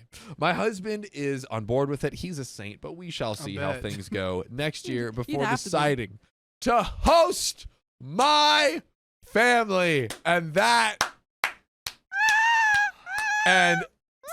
86% of chat says OP is the a-hole. Yeah. Ezekiel says, does OP do anything other than go on vacations and complain? No. No. It sounded like when they went to Mount Fuji with their husband, they had a great time. And yeah, and then they forgot that they could just only do that. They could just go on immediate family trips and not extended family cruises. You know what? I think we need to make a new subreddit called r/things that you would expect to happen that actually absolutely happened the way you expected and nothing crazy is happening. Nothing ever happens at all, but you go insane. But you know what? We're here. We made it. I refused to give any free services to my future cousin-in-law, and she flipped out on me. So I'm way too gay for this, says, I, 20 female, have been with my partner, 19 female, she, they, for 4 years as of this July. She is quite a bit more family than I do, which has always been one of my favorite things about them. Their family treats me like family, and I've always felt loved and integrated. I'm a nice person. I rarely argue with anyone. It makes me very uncomfortable, and it's not my thing, so this story has been eating me up alive. In March of this year, I decided I was going to pursue my dreams of being a nail tech. I work a part-time job almost 30 hours out of the week at a pre-existing job. So I knew it was going to add stress to my life, but I had to start somewhere. I grew up super underprivileged. My parents never had money growing up, so the moment I turned 18, I started paying for everything for myself, and even paying some of my parents' household bills. I built a little nail room in my house to start doing friends and family nails as practice. After working really hard to purchase all the products to start doing nails, I started talking to friends and family. That's your grassroots base. That's how the business starts. Yeah, you just get people, your friends and your family, you say, please. Word of mouth. Yeah. Grab their fingers. Just take them and let me paint on them for free. As I still needed to go to school and it would be illegal for me to take real clients. At first, I offered all of my practice girls 1 or 2 free sets, as I was learning and didn't feel comfortable asking for money yet. After that, I started charging for very small amounts, like $20 to $30, and no more. Which, if you get nails or nail extensions, you know that's a really cheap set. Yeah, Really nails cheap. are like over $100 sometimes. Yeah. They're expensive. Yeah, I feel like at least 70, 80. Yeah, and then tip. Yep. Then you don't forget the tip. Yeah, Tip I've your never nail gotten techs. expensive nails, but I have a lot of friends who get like really cool nails designs, and Yeah. like 120. It's an investment. Yeah. Because I have a primary job / income, I have limited time to do nails, though I usually have 3 to 4 clients max in a whole week, usually never on the same day either. At this point, all of my clients paid $25 on average for nails every 2 weeks, which has helped me be able to afford new supplies that will help me go to school. As I'm not making my money doing nails yet, I'm fulfilling my education. All the money I make goes into purchasing things like acetone and alcohol, etc. My partner's cousin, aka my soon-to-be cousin-in-law, came to me as one of my first clients. She was very fun to work with. I gave her 2 free sets, and she came in for a 3rd appointment when she was charged. This particular cousin is very much more privileged than I. I don't feel comfortable sharing intimate information about her life, but I will say she ate off a silver spoon growing up. And she will never understand the hardships I'm going through financially to build independence, build a business, and fund myself through school, all while paying bills and taking care of myself. Just pausing real quick so we can take a look at the situation. So it seems like OP right now has been giving a lot of free sets away, but is trying to kind of move to paid sets. Yeah, building the business. Yeah. Reinvesting in the business. Yeah. At what point do you think hey, how do you say, hey, I'd like to charge for my sets now to someone who has been getting them for free? I think you just gotta be straight up and just be like, I've been building, I'm getting to the point where my expertise has grown, but like I'm gonna give you the family and friends discount. Yes. Make it sound good. Like be like, normally it's gonna be $50, but be I'm just super gonna expensive. But for you, Yeah. cousin-in-law to Cousin-in-law. be, Yeah. gonna give you the friends and family deal. Yeah. No, I Yeah. think that's a great way to do it, because I think that your friends and family should be supportive of your business. Exactly, and you've been doing them a favor. Yeah. Thus far, Exactly. so you gotta leverage that. Gotta do that. She was given an amazing opportunity / privilege by her mom to start working for her at her tattoo business. I'm not comfortable sharing too much information. Other than that, she wouldn't be where she is if it wasn't for her generational wealth and privileged life given to her by her mom. That's so funny to be like a nepo baby for a tattoo parlor. Like you're sitting there and they're like, oh, how long have you been doing it? And they're like, just a couple months. My mom got me the job. I know. Yeah, I'm not sure that I would be. Well, presumably you have to go through a lot of Training to get there, regardless of whether or not like your parents got you into it. Right. Like, what if you have no artistic talent? You're just like What if you suck? stenciling on people permanently. Yeah, you're like, I'm just doodling. Don't worry, I'm learning. Yeah, I don't know about that business Yeah. model. One night she called me and my partner to ask if we would be interested in a very discounted appointment with her, to which we both happily accepted. As she's just starting, similar to me, I understand that new business owners need to make their money, so me and my partner were going to make sure we tipped her very well. I woke up the next morning and it was on my schedule to check in with all my nail girls, ask them how their nails are doing, and if they would like to set up an appointment. My partner's cousin then offered me this transaction of service for service. Hey girl, I'll do your service for free if you can do my nails 2 to 3 times for free. That doesn't seem 1-to-1. That doesn't seem super fair. Yeah, numbers, the numbers aren't. We'll switch off. You give me 3 nails and I'll give you 1 tattoo. Well, 1 tattoo is permanent. 1 tattoo is permanent. Nails are temporary. However, I think it depends how big the tattoo is, because I think tattoos can range from size. So it's like, it could be, I don't know what the cheapest tattoo is, but they can range from 100 to. I have no idea. Look at me. Yeah, like hundreds or maybe $1,000. I don't know how much. It could be hundreds. I'm like, 100 to a couple $100, depending on the size of the tattoo. Yeah. But on the other hand, nails are also pretty expensive, right? If they're pretty intricate. And also, I think it's weird that she's even asking for this, because she said, hey, I'll do it for free. She I think it's weird that she said, let's do it for free, and then went back and retconned it. It was like, actually, we'll swap services. Yeah. So it's like, it was a gift and now it's a trade. Yeah. Which is a little weird. I think bartering is always hard. Yeah. That's why we kept it in the old days. No, it's moved on. Yeah, I mean, I don't think the bartering is an issue. I think it's just the fact that she kind of changed it from her original offer, which was a gift. Yeah. No, I think that's fair. Also, the 2 to 3 is 2 to 3 is a It lot. should just be 1-to-1. Yeah, I agree. Especially if you're just starting out. Yeah. Courtney Brady says $60. Sophia, thank you. Are either of these people even good at what they do? We don't know. Maybe they both suck. Courtney Brady says some people even charge $40 for the flash sale tattoos, but those are still small. Dixie Blue Steel says tattoos are expensive. I actually think it wasn't a bad deal if she's a good tattoo artist. Right, that's the thing. Like, we don't know. All we know is that she's very new, and she did originally offer to do it for free, which is going back on her word there. Yeah, and Jay Rose says depends on how complicated the tattoo is. I think there are a lot of we don't know that. We don't know the specifics yet. She's just kind of assuming 2 to 3 nails for 1 tattoo, and I think it depends. Let's keep reading. Agree. I felt very uncomfortable with this transaction / offer, as in the past I had already given her 2 free appointments, so she's already gotten them. Yeah, she's gotten her favors already. Yeah. And I really needed to be charging for my work, as I have another job on top of nails, and I have very little time in my life because I'm working so hard on both jobs. It's important for me to make money to afford products, and that's it. I felt uncomfortable throwing those things at her, so I tried gently to compromise. I offered to do 1 more free set for her, and I told her I would continually give her 20% off. I also let her know of some of my seasonal deals coming up and how she would be eligible to get even more discounts soon. I also gently explained that I can't offer too much of more services, as my business cannot afford that right now. Yeah, this all seems very fair. I think the fact that she's already done the 2 before, it's kind of ridiculous that she's saying, oh, give me 2 to 3 more. Yeah. Side note, another reason why this made me uncomfortable is because, yes, it's not an equal service. By this point, you might be thinking of her counter argument. But if her service costs more, why can't you give out free services? Because to me, it is less about money, even though part of the problem is money. The problem really is my time.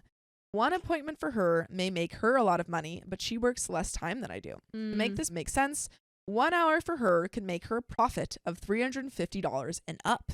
1 nail set for me takes 2 hours and makes me $60 to $100, and 3 appointments would take me 6 to 9 hours of time. Dude, it seems like maybe we need to switch lanes and get into tattoos. Use your connections. Which is a lot of time, and it would be making money working on other clients for that amount of time. Yeah, I'm just worried about, I want this person to start making money. They've invested a lot of, I'm not seeing where the profit is coming in. I don't know if that's I think it's also because they're just starting. Yeah, they're just starting. I think you will make, tattoos you are going to make a lot more. Yeah. And just in general. Yeah. But I think this is probably just passion is in this. Well, okay. Yeah. They'll make a lot more, but with the client, they might come once every year. Well, That's nail true. techs? Right. That's true. How often do you get your nails done? I know you can't answer because you never get yours done. Yeah. I don't really get mine done either. Okay. But Anthony, there's a time. How often do you get your nails At done? least once every 3 weeks. Thank you, Anthony. Give me a real answer. After my compromised offer, she proceeded to get very upset with me. I'm going to copy and paste her exact response for clarity. Copy paste. Quote, I understand your business is smaller. I'm not getting all the business in the world though either, but your expenses are also much smaller than mine, which is why I don't feel it's such a reach to ask for. I'm not upset with you, but I'm not making money off y'all or gaining anything from doing your services. So I'm not really interested in doing your services because I have bills to pay and I'm not working for free anymore. Don't take that the wrong way, but again, our fees are quite different and I think it was a steal of a deal. I'm genuinely not trying to be an a-hole. I love y'all and you know that, but I see where we're both getting frustrated. So maybe it's just best to not do our services for each other right now. Oh, wow. And pause. What expenses didn't her parents give her? Didn't her parent? Does she work for her parents? And the ink and the what's What it called? A expenses drill? I don't know. Maybe it is tattoo. Tattoo. I don't gun? know. I don't know. Yeah, gun. Yeah. She doesn't need a tattoo. Everyone so, could use a nail. Not everyone could use a tattoo. Like she doesn't need it, and so like she's she's going on like OP was saying. This is going to take more time. I'm losing more money. Mm-hmm. And she doesn't need a tattoo. Yeah. And so she's losing that customer base that like she could be, she could be doing another customer and getting more money. Mm-hmm. Whereas a tattoo is kind of like a fun thing that she could get. Right. But she's losing money in the process of doing it. Yeah. I proceeded to apologize about whatever went wrong in the conversation and told her I didn't want to argue and I was totally okay paying for my services with my personal money. Her next response, being nice gets you taken advantage of, which I feel is always happening to me. So I'm sorry, but I'm putting my foot down. I still tried to give y'all a hell of a deal and told you I'd do your entire service for free, $20 for X services, which you can see is over $550 for 2 or 3 free nails, which is $60 to $100. Oh, so she's belittling now. My business is licensed and insured. I have set prices for a reason and genuinely tried to give you guys an amazing deal. If you don't want to take that, that's not on me. And I don't mind not doing business with you. Nothing personal. Sounds really personal. Yeah. It sounds really personal. She sounds quite mad about it. I'm also like, you've already gotten free nails from this person. Like, Twice. Go, if you're getting this upset about it, like go get your nails done somewhere else. Yeah, go pay to get your nails done. Pay somewhere else. It's also just ridiculous that the sister-in-law or the cousin-in-law is acting like she's done this great thing for OP when she hasn't actually given her the service yet. Right. Like no services have been provided. The only one who's given anything for free has been OP. Right. So it's kind of ridiculous that she's acting this high and mighty when she hasn't given anything in return. And OP didn't even make it clear that like they were interested in a tattoo. She was just like, yeah, here's take a tattoo. Here's a tattoo that for she you. was gonna give her for free and then switched up on. Mm-hmm. Yeah, mm-hmm. Very crazy. Matt Hattergall says, thank you for the $10 tip. I actually lost a friend the same way as OP. They wanted me to make a headpiece for them with crystals and deer antlers. When I told her how much it was going to cost, she got upset with me. It's one thing me making gifts, it's another that. I think you should never expect your friends or family to make you things, that take time and cost money to get materials and stuff and then not pay them for their services. Yeah. After this text message, I started to cry. Ooh. I didn't know what to say. She kept sending me paragraph after paragraph, using really manipulative words to basically say she thinks more highly of herself and her business than she does of me and mine. Yeah. But without saying that, I felt she flipped the situation to make me feel like I'm the a-hole, as I offered multiple times to pay for the services, and she was just angry I wasn't comfortable giving away free services myself. She said she's putting her foot down, but I kind of felt that's what I had to do to protect myself from being taken advantage of. Yeah, I'm proud of this person. They don't like to be confrontational. Yeah, but it's hard. They've set boundaries, which I think you need to do with your friends and family, especially with a business. Yeah, especially with a business. Yeah, because then you don't want to be taken advantage of. Yeah. Well, like I said, I would have paid for my services. No matter how much she charged, I was willing. I was just not willing to do that many free sets. I'd rather pay for my services so we can both make our money. This situation has made me realize that in this industry, I'm really only comfortable trading nail service for nail service. I will not trade my service for a service completely different from mine, as I see not everyone in this industry is going to care about compromising on a trade. She has ignored me for almost a week. My partner advised me to stop responding as it's her cousin, and she said she won't stop until you start ignoring her. She loves to argue and be mean to people to get her way. Wow. I'm glad that her partner's on her side. Yeah, me too. Yeah, because sometimes we read stories where the families like stick together and they're like, you suck, OP. Yeah. Seems like they know about their cousins' true colors. They've seen this before. The last thing I said to her was, you are so mean. And I didn't really have any intentions of reaching out. I feel as though I deserve an apology for her for making me feel lesser than. It felt like I was being bullied the whole time for not having the time or the money. I feel like she was throwing it in my face how much more equipped her business is. It's not my fault that I don't come from generational wealth and that I instead come from pretty bad poverty. I'm gonna have to work 10 times harder than she ever will have to because I'm all on my own. And I find it pretty gross to bully someone like that, or even use words to make someone feel lesser than you, especially financially, and even more especially when that person has a lot of financial help. Another side note, everyone in my partner's family talks about this particular cousin being. She constantly bullies other people and puts them below her with her words. Grandparents, aunts, uncles, kids, etc. have all voiced to me and my partner at some point or another their experiences being bullied by her. Or many have witnessed over the years that she is a very mean girl. But what's your opinion? Is my partner right?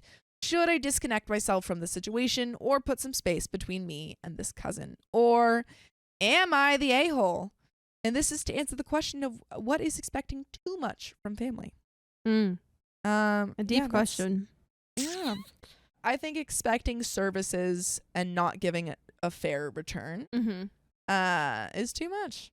Yeah, I think the mixing of the family, the relationship, the business. Yeah, it's a lot. Muddy. It can get muddy quickly. real quick. Yeah. Yeah. I think that when you are a family member or friend, you should always offer to pay.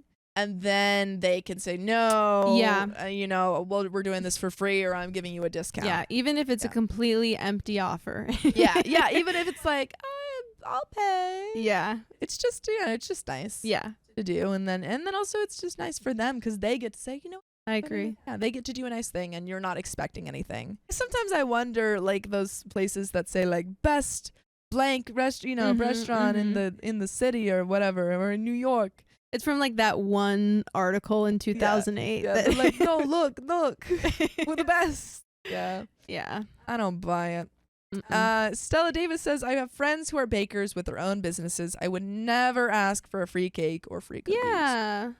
Especially when they're starting out and clearly not making a profit yet. Yeah. Obviously, they should also be aware of, I'm just starting out. Yeah. And so I shouldn't be reasonable. Overcharging for my services.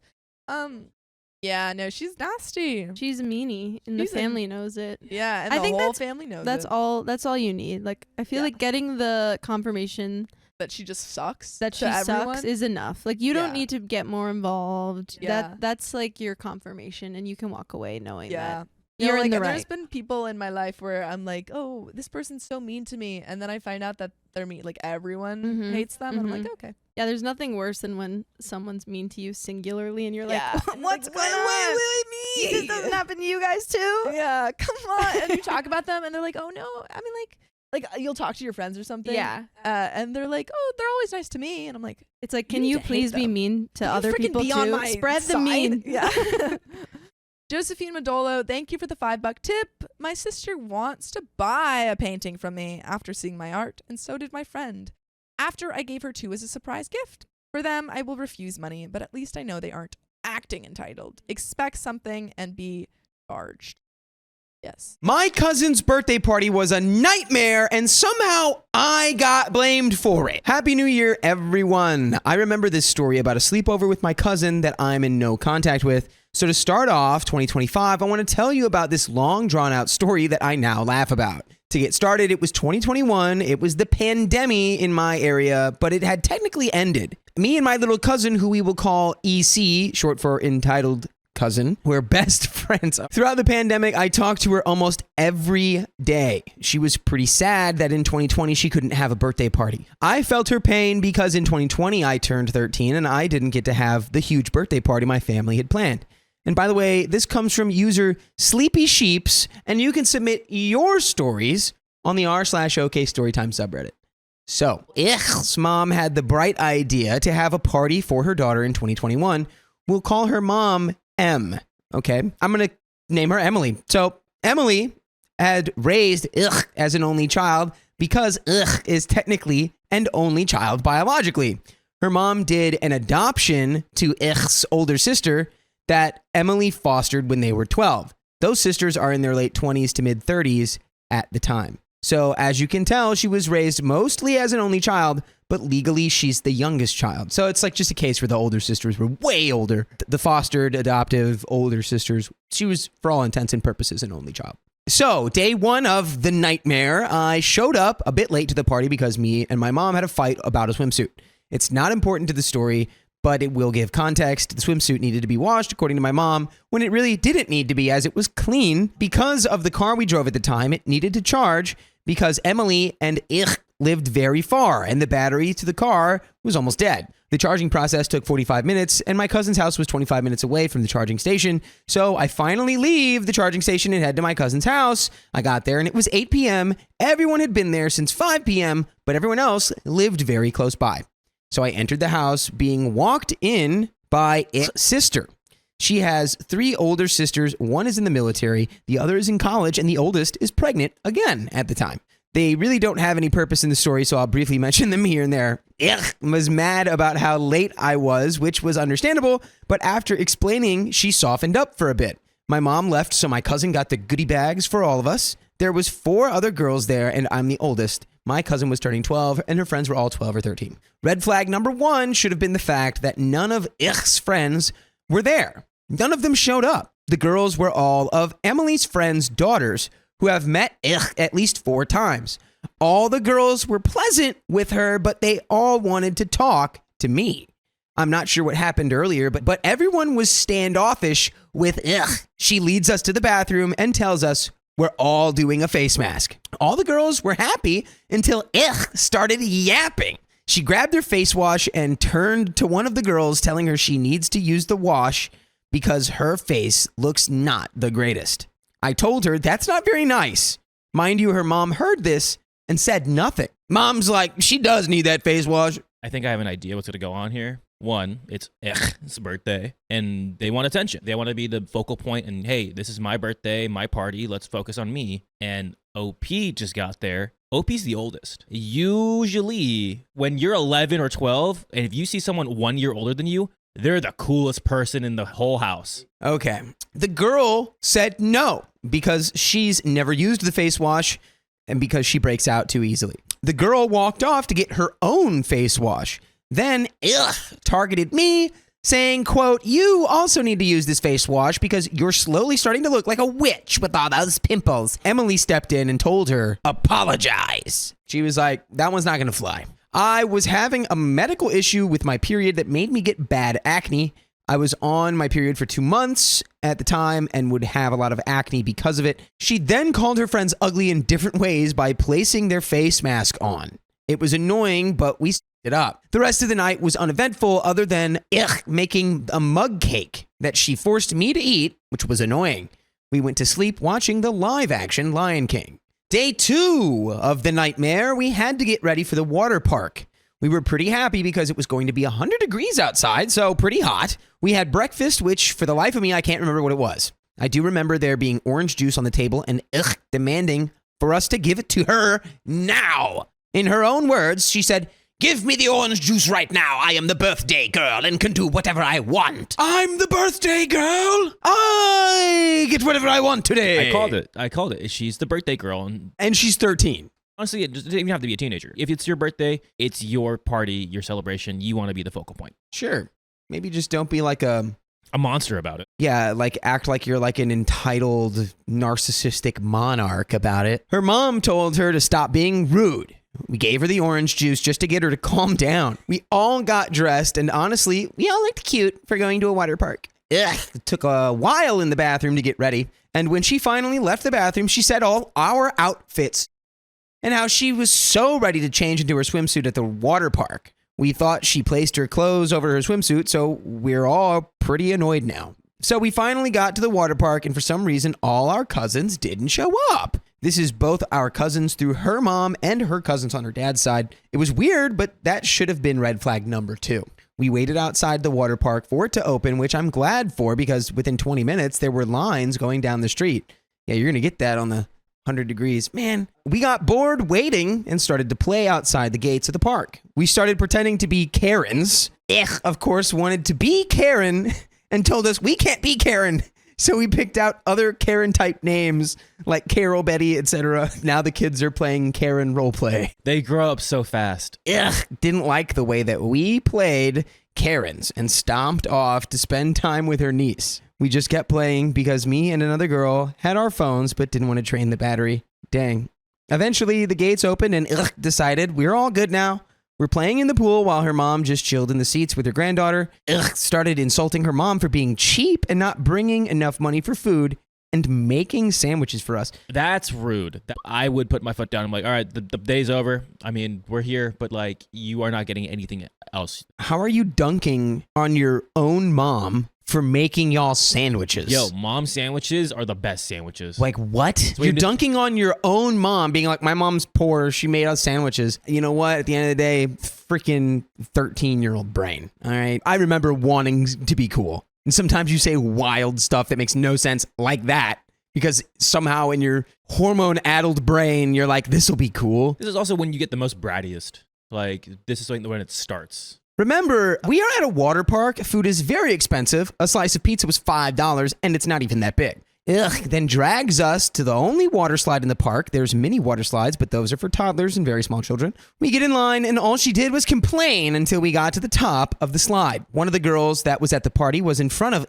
and when she realized she wasn't going to be the first, pushed her, which was dangerous because the steps were small and a little wet. Then said, it's my birthday, I can do what I want, and I want to go first. We told her, don't push us on the stairs, we might get hurt. She rolled her eyes and then got on the slide. We were so annoyed, but accepted it. After getting into the other pool, we decided to have a race. This pool was pretty small and we really shouldn't have raced. As soon as the race started, I was winning because I had long legs and arms and I was working out. Got behind me and didn't want me to win, which I did. She grabbed my leg, which slowed me down, and scratched me as soon as I touched the wall. She bit my leg. Honestly, stop hanging out with this person. You don't have to be friends with this person. I like how they became, 12 or 13, but they're acting like a 4-year-old. If someone bites you and their mom is there, go tell their mom that they bit you. Something needs to be done about that. As soon as we got to the checkpoint, I screamed, "You bit me! You bit me! What the heck?" Just claimed she didn't while laughing. But to not look crazy, I showed the bite mark and scratch marks from her. Everyone looked at her because why would someone do that? I can imagine everyone looks at OP's leg and they all slowly turn and give the stink eye. Like, what? Where's Mama M in this? So in response, said, "Well, sorry, but you should have let me win because it's my birthday." Go ahead and just walk into a bank and be like, "Give me all the money. It's my birthday." Go to your favorite little store and you say, "Give me everything I want. It's my birthday. I need it for free." I was weirded out by both this and something else she did earlier. And instead of telling her mom, we just moved on. Made us do more laps, but I was tired and my leg hurt from the bite mark that faded. I guarantee you, when wins, she's going to brag about it. Oh, yeah. And she's going to be like, "I'm the best. It's my birthday. I'm the greatest." So I sat to the side until she dragged us to the biggest pool in the park. For context, the big pool normally has a giant blow-up parkour set. What? That sounds awesome. But after the pandemic, they got rid of it. So we just played in the pool. I'm not a strong swimmer and I have asthma, so I wasn't swimming too much because the deep end has a giant drop from 4 to 6 feet to 12 feet. So I wanted to save my energy, try out the diving board, and also just in case I end up in the deep, deep part of the deep end. Got mad at me for not going to the deeper part of the pool and had pushed me into the deep end. I got stuck and panicked. All the girls started panicking because I told them I can't really swim. Got mad at me for not just swimming, and thankfully a random girl who joined us, who was 14 or 15, grabbed my arm and pulled me into the 4-foot part of the pool. Everyone began to scold because of what she did was very unsafe. I'm not sure why we didn't tell her mom, but we just stayed with and it's because you're literally children. You're just kids. Is very, unpleasant right now, but they can definitely grow out of it. I jumped off the diving board for the first time in my life and had fun. I was stuck for a while, but I managed to somehow swim to the much shallower part of the pool. It was embarrassing that I jumped off the smallest diving board and everyone jumped from the bigger diving board, but it was safer for me. demanded we test who could hold their breath for the longest, which don't do that. I was a swim instructor. That is the easiest way to drown because when you hold your breath underwater as a contest, when you pass out, you don't have any control over it. You should never hold your breath underwater.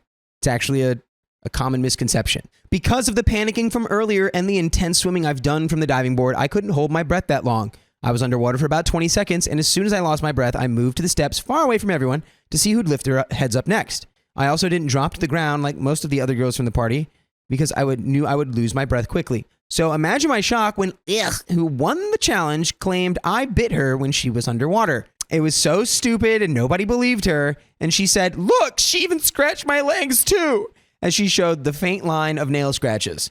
The girl who saved me earlier said that's not possible because OP was standing and holding her nose underwater and not even close enough to scratch you.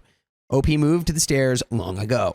Due to the confrontation, began to cry, claiming I bit her. I told one of the girls from the party to get her mom because he started crying. Her mom came stomping over and said, "What did you do to her?" All the girls from the party, including me, started talking at the same time, saying basically the same thing. Even the girl who helped me vouched for me. Emily took crying with her back to the seated area where cried about how this was the worst birthday ever and how she wants everyone to go home. Emily was so mad she didn't let us have our sandwiches, which is way out of line. I'm going to go out on a limb right now and say that is this way because her parents are failing her. She's getting everything she wants. Sounds like she's, after being a menace all day, mom comes over and says, "It's everyone else's fault," takes her away and goes, "Shh, everything's fine. You can have whatever you want. Everything's perfect." If I were the mom, I'm like, okay, let's call it. The day's over. Like, there's too much stuff going on, and my daughter's having a meltdown. Let's go get her favorite food. It is her birthday. Want to make it at least special for her, but like, we need to have a serious conversation after this. I think that would be the best play. Once your kid's crying at their birthday, you go, "All right, I think we shut it down," right? So Emily was so mad she didn't let us have our sandwiches. Thankfully, we all brought cash. Otherwise, we would have gone hungry until we went back home to Emily's house. We all bought ourselves food and ate. The random girl that saved me and vouched for me joined us to get food. She apologized that my mom is like that and my sister is so bratty. I explained that she's not my mom, but my mom's cousin, and is my little cousin who's been bratty in the past, but never to this extent, which is true. I'm so used to her temper tantrums, but they were never as bad as this. Most of the girls wanted to go home and even complaining about how they never liked and how they only came because their parents made them. I learned a whole new side of my cousin through the girls from the party that horrified me. One girl said she's glad she's leaving tonight due to something happening the next day. One of the girls secretly texted their mom through the other girl's phone to get her from Emily's house. I decided not to say anything to my parents because they were in the process of moving and my mom was very tired and my dad was at work. Although I was annoyed with my cousin, I also really wanted a cupcake that we ordered the night before from Everything Bunt Cakes. Hey, sometimes your priorities are specific when you're 13. And to celebrate with my cousin her birthday, no matter how cruel she had been. When I went to put my phone down after eating, Emily confronted me again. So I told her why started crying, even though we told her twice without the story changing. Emily said, "It doesn't matter what she did. You made cry, and when she wakes up, I want you to apologize." Yeah, so this is the parents failing. Parents are failing. The reason that your child's a little demon is because you never make them face any consequences, and in their head, they've never done anything wrong. Could you imagine getting literally 6 witnesses, a random witness, by the way, that's not even your party, telling you pretty much the same story and still not believing it? Yeah, it's crazy. Just like, you need to apologize to my daughter for getting bit by her. I really didn't care at this point and went back to the pool to see pregnant sister glaring at me and the girls. It made us uncomfortable and I told the girls what happened. Once sister left to spend time with her daughter, we all started talking about As annoying as she was, we were excited to eat our cupcakes. So fast forward to leaving the park. For some reason, we can't all fit into the car, which is fine. I wanted to ride with the girls from the party because we all got close and we're having a great time together. Well, hopped into the car with her sister and said, "Sorry, there's no room. You're going to ride with my mom." All the girls begged for her to ride with her mom so I could ride with them. Ignored all the girls and pouted, saying, "It's my birthday. I can do whatever I want and I don't want to ride with OP." So I walked to ride with Emily. I turned to see sister glaring at me again. And I think you were right, Keon. I think it's definitely a case of she's clearly just jealous that her friends like her cousin. You came, you didn't do anything. You just acted the way you acted, and you're just a cooler person than your cousin. So I get in the car, and it's very awkward. You could cut the tension with a knife. Emily said, I'm very disappointed in you. You're the oldest of the group and shouldn't be picking on your little cousin. You made her cry and ruined her special day, and I want to know why. Why did you make her cry? Why were you so rude to her on her special day? Did you know she wants everyone to leave because of you? Emily kept yapping from there. So from there, I began to tell her everything from the night before up until the moment she started crying. Emily's only response was, well, next time you tell me when these things happen, and you don't let it build up so much because you ruined my baby's day. Ugh, Emily's pathetic. People, discipline your freaking kids. The fact that she called you out for being the eldest and like you're the most mature, and you're doing the most mature thing by, you know, not doing much. You're just doing what you're supposed to do. She's still calling you out. I'm ready for Emily to be like, you should have been a better role model. You got to be a better role model for her. I mean, that's basically what she said. She's like, as the oldest, you shouldn't be picking on your cousin. It's like, what? She bit me. She literally was picking on me with her teeth. So we went and grabbed a huge stack of cupcakes and drove back to Emily's house. I was confused why Emily didn't bring in the cupcakes, and I asked if she needed help bringing them in. She said no. Before we went inside, Emily grabbed my shoulder and said, quote, I want you to be nice to no matter what. If she does something you don't like, you come to me. All the girls had showered in the time it took for us to get the cupcakes and come back. I couldn't because the painter people came in to paint with us. We made this beautiful nighttime forest painting. I got creative and made stars through paint splatters. And when all the girls saw what I did, they complimented me on my painting. And even copied it a little. Said that my painting looked ugly, but I really didn't care. I gave her a compliment on hers for making giant trees that gave a fluffy leaf texture. She said, I know it looks good because it looks better than your stupid trees. When I messed up a little, mocked me even when I fixed it. The painter people left after we finished our paintings, so we just waited for dinner. We all started a random movie and played with Ich's niece, while me and Ich started playing the Minecraft together. I decided to get petty revenge on her by Control-Alt-Deleting her pet axolotl while we were in creative mode. I was 100% on your side till you mentioned the axolotl slaughtering. I can't get behind that. Me specifically, I cannot do that. Started screaming at me for what I did to her axolotl and almost started crying. Emily glared at me, so I decided to give her back her axolotl by spamming it until the server crashed. She screamed, I hate you! You ruined my birthday! You're the worst cousin ever! And I really didn't care. Was passive-aggressive the rest of the evening towards me and even tried to make it so I can't play or hang out with her niece, who was about 3 years old.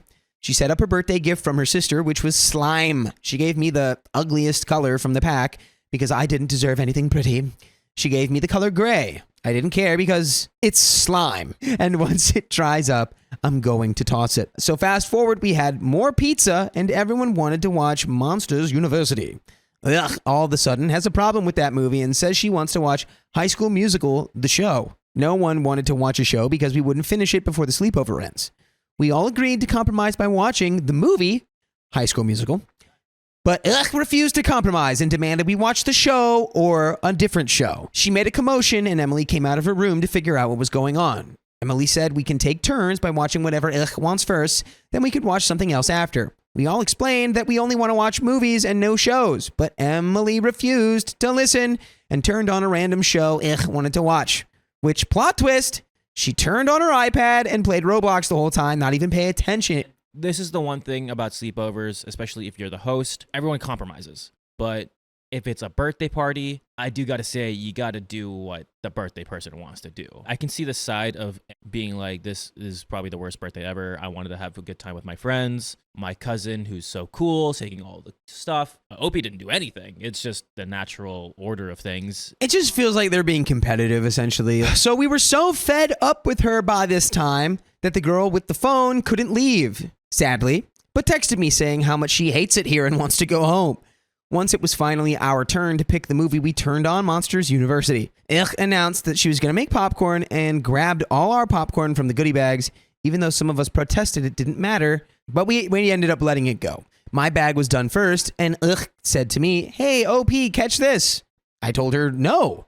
For starters, that's a burning hot bag of liquid butter and hot fresh popcorn. That will definitely burn me. Not to mention that there was steam coming off the bag and had to pinch the bag to not burn herself.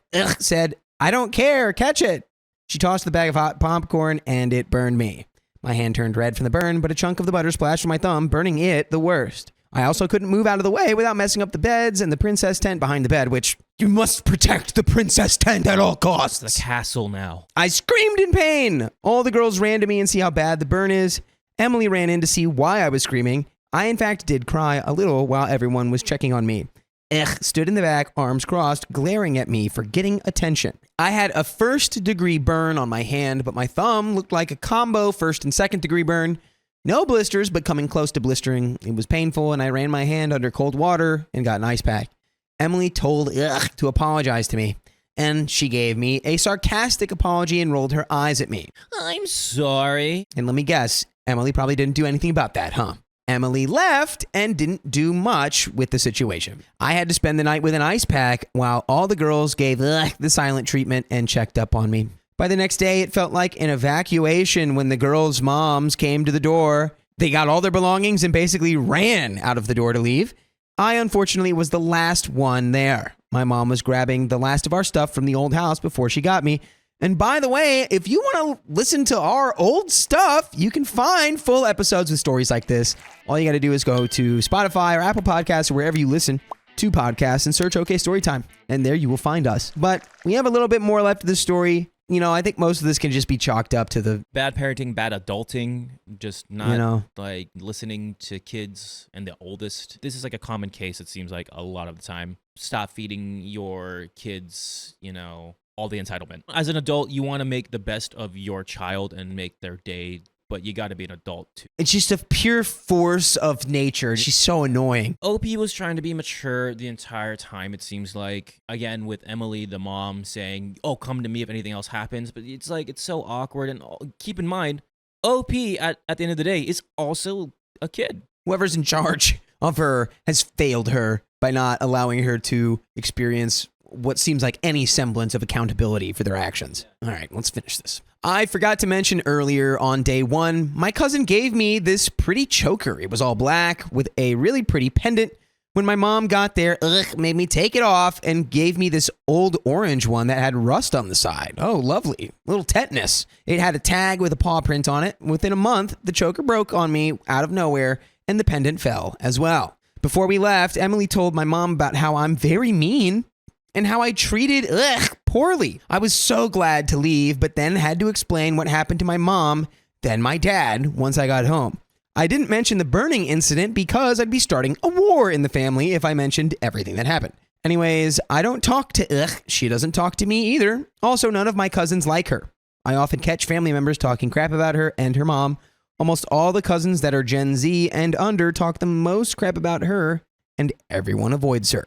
And that's the end of that story. Wow. You already caught the red flags. You're like, oh, no, none of her friends came and none of the other cousins came. There's a reasoning for that. You're not alone. She's insufferable. Yeah. That's the word I was looking for earlier. But that's the end of that story. I rejected my cousin's wedding invitation because his fiancé insulted me. Get rejected, insulter! I, 28 female, was invited to my cousin's wedding. It's a pretty big deal in my family because Jake, 28 male, is the first in my family to get married. However, I rejected the invite because his fiancé doesn't like me. By the way, this comes from user SadlyAwk, and you can submit your stories on the r/OK Storytime subreddit. When we first met, she kind of just glared at me. At first, I thought it was just because she might be awkward meeting new people, or it's because Amy, 30 female, is from abroad. But I think she just genuinely doesn't like me. She always has made undermined comments about me, whether it was about me being a single mom, dropping college, or going back, or even just what I eat. She makes these weird comments that I just brush off. Some examples of this during this past week. 1. At a family party, I was talking about my son having a parent event for his soccer club. I said I was a bit nervous participating, and Amy, of course, told me, well, it's your fault. The dad isn't in the picture to do so. That seems like a really unnecessary shot to take at somebody. And second example, I've gained a lot of weight recently, 30 pounds, and Amy said I shouldn't be ordering anything but soups and salads for the good of myself while at a restaurant. You, Amy, I already don't like you. Earlier this week, Jake and Amy came over to invite my family and I to the wedding. After they left, my sister tells me that she was asked to be a bridesmaid by Amy. I didn't think anything of it and said, congratulations. But when my sister asked me if I was one, I said, no. She looked surprised. Apparently, Amy and Jake had all their siblings and cousins to be bridesmaids and groomsmen. I didn't know, and I was honestly a little sad, but I just said, it's whatever. My sister was mad on my behalf and went to complain to my parents and aunts. Long story short, this has started a fight between Jake and Amy versus my entire family. Jake's mom was really angry that I wasn't part of the bridal party. But Jake and Amy don't want me to be a bridesmaid because I'm not a traditional woman. I thought it was just getting to be too much, so I decided that I shouldn't go. Am I sad? Yeah. I'll feel left out, but it's not my wedding. I don't want to fight with Jake or Amy about it. My family doesn't want to go anymore, but I said I'll be fine. They can go enjoy the wedding. Amy did reach out to me yesterday about it. She said, sorry. I didn't pick you as a bridesmaid because you don't match my image, and I want a traditional wedding, and you aren't that. Then going on how I would make the wedding pictures uneven. This is just so extra. When you hate someone this intensely, just come out and say it. I just responded, I'm not going anymore. I don't need your reasonings or whatever you think. I thought this would make Amy happy, but she wasn't. She angry texted in all caps, F you. I don't even know why I considered inviting you. You should be regretting not coming. I'm not sure how to feel, but I'm not alone. I was thinking of just going to the beach with my son that day just so I can distract myself. But my whole family all told me I should go to the wedding. Man, you gotta love the cognitive dissonance of like shouting at somebody through text and then also being like, you're gonna regret not coming. It's like, are you sure?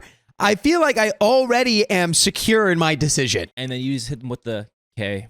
But my whole family all told me I should go to the wedding. I don't really feel welcome, and Jake hasn't told me anything. But am I the a-hole for letting this argument with the bride affect my presence at her wedding? And there's some comments, but Dakota? No. No. Why would you want to go somewhere to celebrate someone who hates you? Could you imagine getting under someone's skin that bad that even when you don't go to the wedding, you piss him off even more? Yeah, it doesn't make any sense. This person just has like a vendetta against you. So, yeah, of course you're not the a-hole for being like, I think I'll exclude myself from that. What did you do to Amy to really just hate you? Yeah, what did you do, OP? Comment 1. Not the a-hole. No doy. I wonder, though, have you spoken to Jake directly about this? You said that Jake and Amy don't approve of you, but where did that statement come from? Jake is the one you would be there to support, not Amy. Either way, this definitely isn't your fault. OP replied, Jake didn't formally say anything towards me, but his mom told me that he agrees with whatever Amy says. Yep, you're a little whipped. And if me not being in the bridal party is what Amy wants, then Jake agrees. To just have a little bit more nuance on that, it's unhealthy to just be like a clone or a mirror of whatever your partner deems they want or need. Yeah, it's like you need to be your own person in a relationship with someone else who is their own person. Comment number 2. Not the a-hole. You don't match my image. I want a traditional wedding and you aren't that. What the F does that even mean, Jake and Amy? Opie replies, from what I'm guessing, I think because I'm a single mom and I'm more chubby in comparison to a lot of my cousins, so she's been kind of irked with me since forever. She's trying to be nice. She's trying to lift herself up by putting someone else down. Comment number 3, not the a-hole. Are you close with Jake? Would you attend if you were marrying anyone else? I'd attend just to piss her off and make it clear you are there to celebrate with Jake, not her. I love how your family has your back. This is all her and nothing to do with you. If you choose the beach for the day with your son, which sounds amazing as a beach lover, I wish you warm weather and no jellyfish. Heck yeah, dude. I like that one. That's a good comment. Opie replies, I'm from a small town, and since Jake and I are the same age, we were always together growing up in school/clubs. Even after college, he was nice to me when I gave birth to my son. It's just after he met Amy, he started being distant. I honestly would love to go just for his behalf, but I would rather not have to go to a wedding fighting someone, especially the bride. And we do have an update, and we're just going to go straight into that. Let's dive in. Hi, everyone. It's been a few days. I have read all the comments and private messages sent to me. Thank you for your advice and personal stories. It did help me see clear of my situation. Also, I think I need to clarify some things from my last post. Number 1, my relationship with Jake is similar to having a childhood friend or having an older brother. We used to do everything together when we were younger. Even when I moved and had a kid, Jake used to call or message me on how I was doing every once in a while. It was only when he started seeing Amy he became distant. Number 2, My whole family has seen the messages Amy has sent me.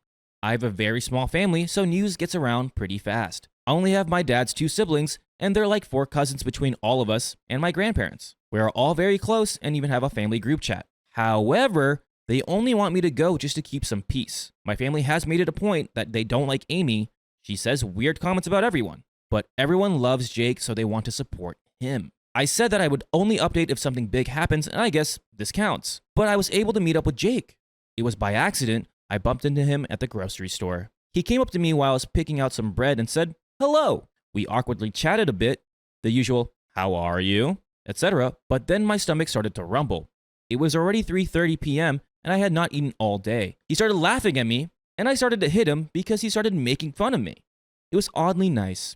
Even though he was making fun of me, it felt like I had my old friend back. He invited me to our childhood restaurant for a late lunch, and I said yes. We ate and just chatted like we did before when we were kids. It was such a nostalgic feeling talking to him without Amy. But of course, he mentioned the elephant in the room. Did he just call Amy an elephant? No, I'm just kidding. So, OP, you're not going to come to my wedding? I couldn't look at him, and so I just stared at my plate and said, Amy doesn't seem like she wants me there, and I want you to have a happy wedding. Even if that means I'm not there, I want you to celebrate your wedding with Amy. He couldn't look at me either, so he just stared outside the window. He said, "You're not the first person to say something like this." He then explained that Amy has been having similar experiences to many of Jake's groomsmen, other friends, and his own sister. Hey, now is the time to give him the wake-up call. Be like, oh, everyone wants to not go to your wedding because maybe Amy, dude, maybe you shouldn't marry her. Yeah, maybe cold feet is the best thing here. Amy wants a perfect wedding without flaws, according to Jake. They had a big argument, and Amy is now staying at a hotel nearby to get away from Jake and his parents. The marriage hasn't even started yet. This is not a great way to kick off the wedding. He kept sighing the whole time. He covered his face with his hands and asked, "Should I even get married?" The doubt! It's there! I was shocked. Jake has always done everything for Amy these last 5 years.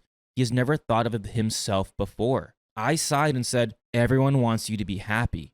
That's why we're supported you to be with Amy, because we love you. But if you're not happy, then we will support you in whatever we can to help you. It's your choice at the end of the day. But hey, I'm not perfect with relationships either. My baby daddy is God knows where." He just chuckled a little and said, "I'm sorry for how I've been treating you. I wanted to please and be supportive of Amy, but I ended up letting her say horrible things about you. I'm not a good best friend or cousin for letting you and everyone else experience that too." Aw, this is very sweet. That's wholesome. I just hugged him and said, "If you want to have a wedding, I'll be happy for you. But if you decide not to, I'll probably be at the beach that day. So probably inviting him to the beach if you want to come through." He laughed and said he's going to talk to Amy. He said he just wants to confirm something before he starts preparing for a wedding. He had a sad smile on his face, and we went on our separate ways. I feel like you should have pushed him more to not be married to this woman. I think OP is just trying to be the best, neutral ground they can be and just be as supportive as they can be, which we've read. There was one neutral party in the Second World War, and that's where Germany went through to get to France. They just went through Belgium. Don't be Belgium. Don't let your cousin get married to this terrible woman. Or at least let it be known, yeah, I think you can do way better.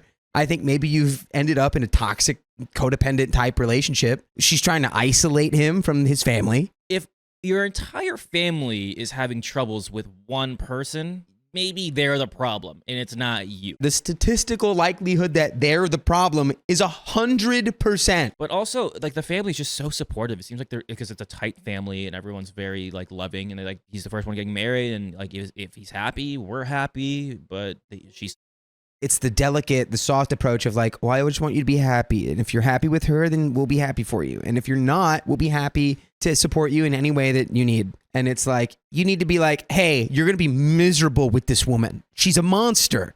Do not marry her because it's risky, because then if they do get married, it's going to be really awkward. But I say it's better to live in the truth than to tiptoe around in a lie. Just embody the truth with your chest, for real. And you know what I want you to embody? I want to know. Tell me. You can embody everything, happiness, sadness, all the emotions, by listening to full episodes with stories just like this. Just go to Spotify, Apple Podcast, or your favorite podcast app and search OK Storytime. That's literally all it takes. Feel all the emotions.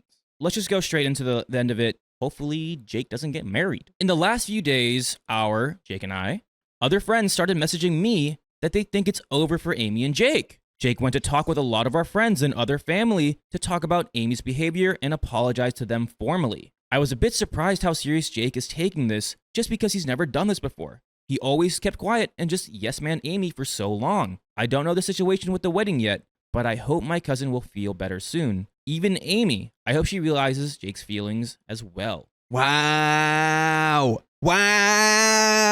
No way. We need an update. There's got to be an update. But I was going to say, at the beginning, I was like, oh, Jake's just a moron. But Jake is just, maybe he's never really had this experience and he's just doesn't know how relationships work. And I think finally he's witnessing right at the finish line. He's like, hold up, this is not right. Well, and sometimes, things can evolve, right? Situations and relationships can evolve and it can start really, really good and it can be good for a long time. And then maybe because of how good it was, you don't see it shift. OP did from the very get-go. She was like, once Jake started seeing Amy, it just he changed everything. He stopped talking to me. He just wasn't himself. My intoxicated cousin crossed a line with political insults, so we uninvited him from our wedding. Oh, you see that right there, buddy? That's the line. You crossed it. Ooh, you're the president of getting kicked out of my wedding. Politics. So I, 24 female, am getting married in late February to my partner of 6 years.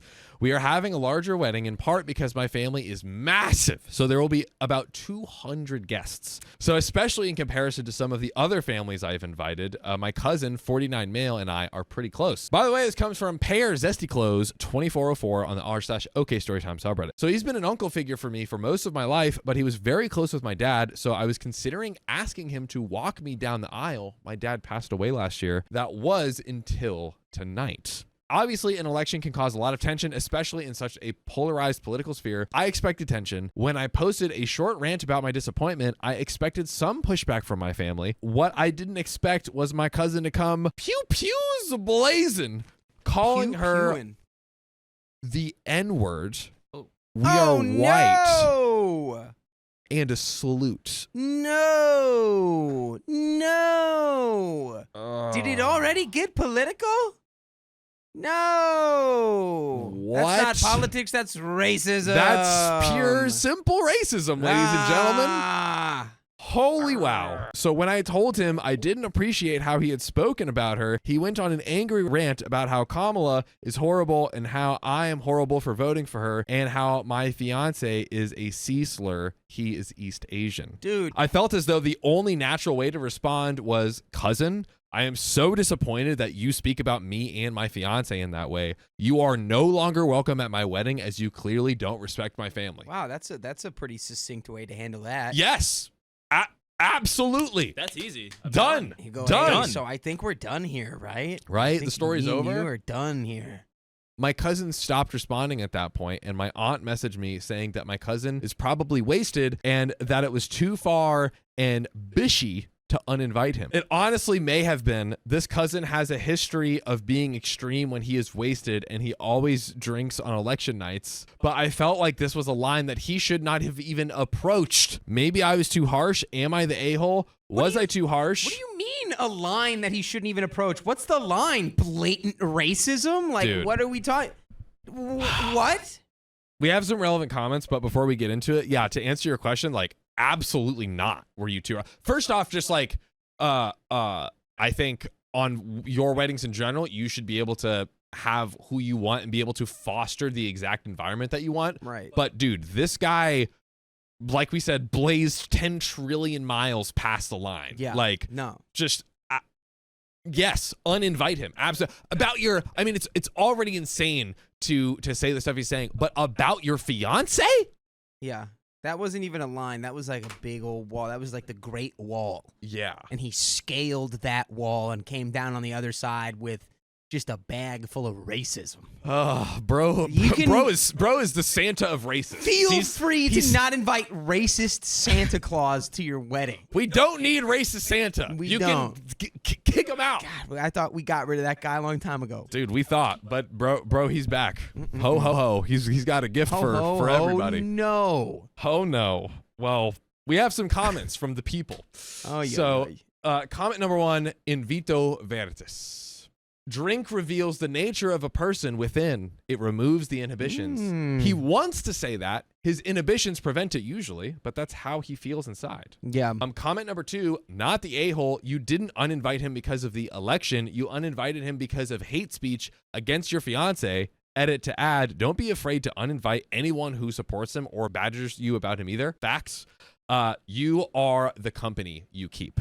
Update. Hi, everyone. Thank you to the people who read my original post and responded genuinely with sound advice. I took all that advice to heart. Before I get to the update, I wanted to address a couple things I saw in the comment section of that post. Firstly, there were a lot of comments calling the story fake. I really wish that were the case. Although I do feel like that's what all fake story writers would say. Yeah. But anyways. Yeah. No fake story writers like, you got me. You got me. Oops. It's always like, oh, gee, golly gosh, I wish it were. But anyways, we know this is real. I wish there was a story I just wrote for craps and giggles to post on Reddit for karma. Sometimes people get wasted and are unkind when they're wasted. Some people are racist and don't show it openly. Another thing I saw was people getting a little confused about my family tree. My cousin is old enough to be my dad/uncle, but he is my first cousin. My dad was his dad's younger brother. My aunt mentioned in the story is not that cousin's mom, but my dad's younger sister. Now on to the update. Now my fiance and I discussed how to move forward during his lunch break yesterday. He told me that I could proceed how I wanted and he would support my choice no matter what it was. I told him I was sticking with my decision to uninvite him from the wedding and I was considering going completely no contact depending on his response to being uninvited, which I think is a very smart move. Because like how he reacts to that, I think is another like very, very true look and reveal to what his character actually is. Yeah.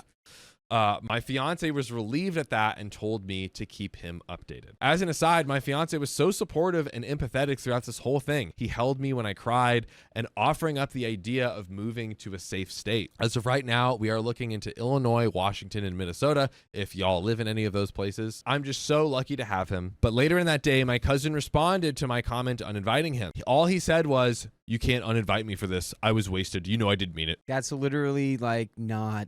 I didn't mean it. Nuh-uh, I didn't say it. Nuh-uh. Yeah, I didn't mean it. You know how many times I've gotten drunk and been like, it's okay to say racial slurs? How many times, Dakota? Exactly 0. There we go. That's the number we were praying for. I got real sweaty there. The number everyone should aspire to. A big old Goose, 0. Goose egg. Goose egg, ladies and gentlemen. There was no accountability being taken on that apology. That response really made me pause. In vino veritas. In wine, there is truth. In wine, truth.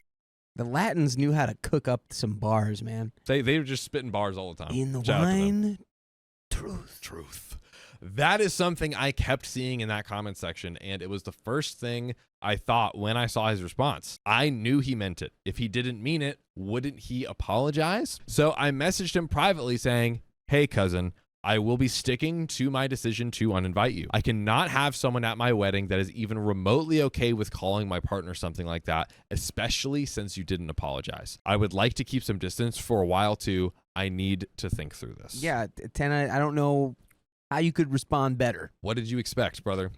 He saw it right away and was typing for a while, but eventually responded with just a emoji. Just probably like a thumbs up. I'm not sure why the emojis get translated into, I think that's like Chinese characters. Something like that. Some kind of Mandarin. Mandarin. You should look into that. Opie says, so I guess he realized it wasn't worth fighting me on this, and he still didn't apologize. I also messaged my aunt at that point. I said, "Hey, aunt, after what happened last night, I did a lot of thinking.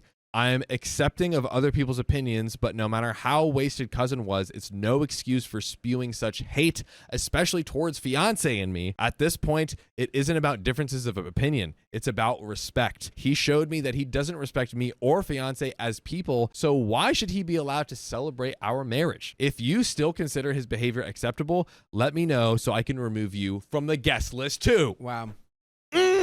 Yeah. Take that, auntie. Yeah. Get out of my wedding. I wouldn't even give her the tail end of like, let me know so I can uninvite you too. It's just like, just let me know. Just let me know, because then you'll get the absolute truth. My aunt came back and apologized for defending him, and she said that I was right to do what I did. Yeah, you would say that to get back in the freaking wedding. When my fiance got home, he and I talked about what will happen, and I checked with him to make sure he was okay with my aunt being there. If he wasn't comfortable, I would uninvite her. We decided that she is on thin ice, but she is still invited. But my fiance was also brought up that my cousin was my original choice for who would walk me down the aisle. He asked me if I had considered what I would do there. I hadn't yet, so we went through all the possibilities, including me walking down the aisle on my own as someone suggested. I do want someone to walk me down the aisle, though. It was always supposed to be my dad doing that, but as I mentioned in my last post, he passed away in 2023. The plan was that my cousin would hold a photo of my dad while he walked me down the aisle so my dad could be honored that way. Wait, That's the same touching. cousin? Maybe a different cousin. Probably a different It's cousin. gotta be. I would assume it's gotta be a different cousin. You know Or how maybe crazy that would be? That would be maybe insane. are they saying they have to redo the plan because it was supposed to be that cousin? Yeah, because first OP's dad passed away. Then, yeah, she literally, OP was going to have the racist cousin walk her down the aisle. Yeah. And then he said all this stuff, and OP's like, what are you talking about? He's like, I was just drinking. Oh, I didn't know you liked racist juice. Yeah. So No. It says it on the can. I didn't think they were serious, but No.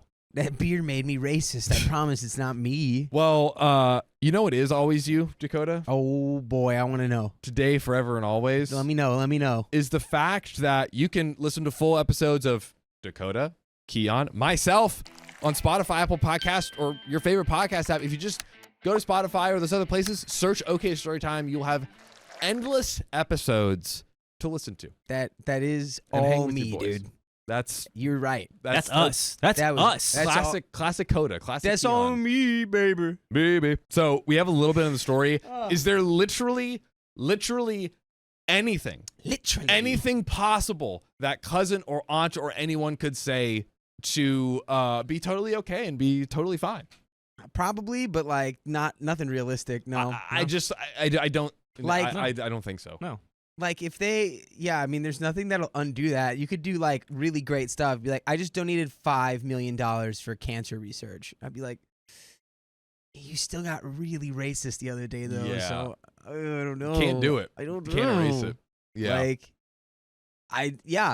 it's one of those things where it's like once something gets said, like you can't put it back. Well, let's read this final part and see if they even try to do anything to redeem themselves. We, the bride and the groom, both agreed that it was the best way to honor my dad at our wedding, having the cousin, not the racist cousin, walk down the aisle with his picture. I decided what I wish was my choice from the beginning. My mom's brother, who has always loved my fiance and has always fought for equality in the United States, will walk an important factor.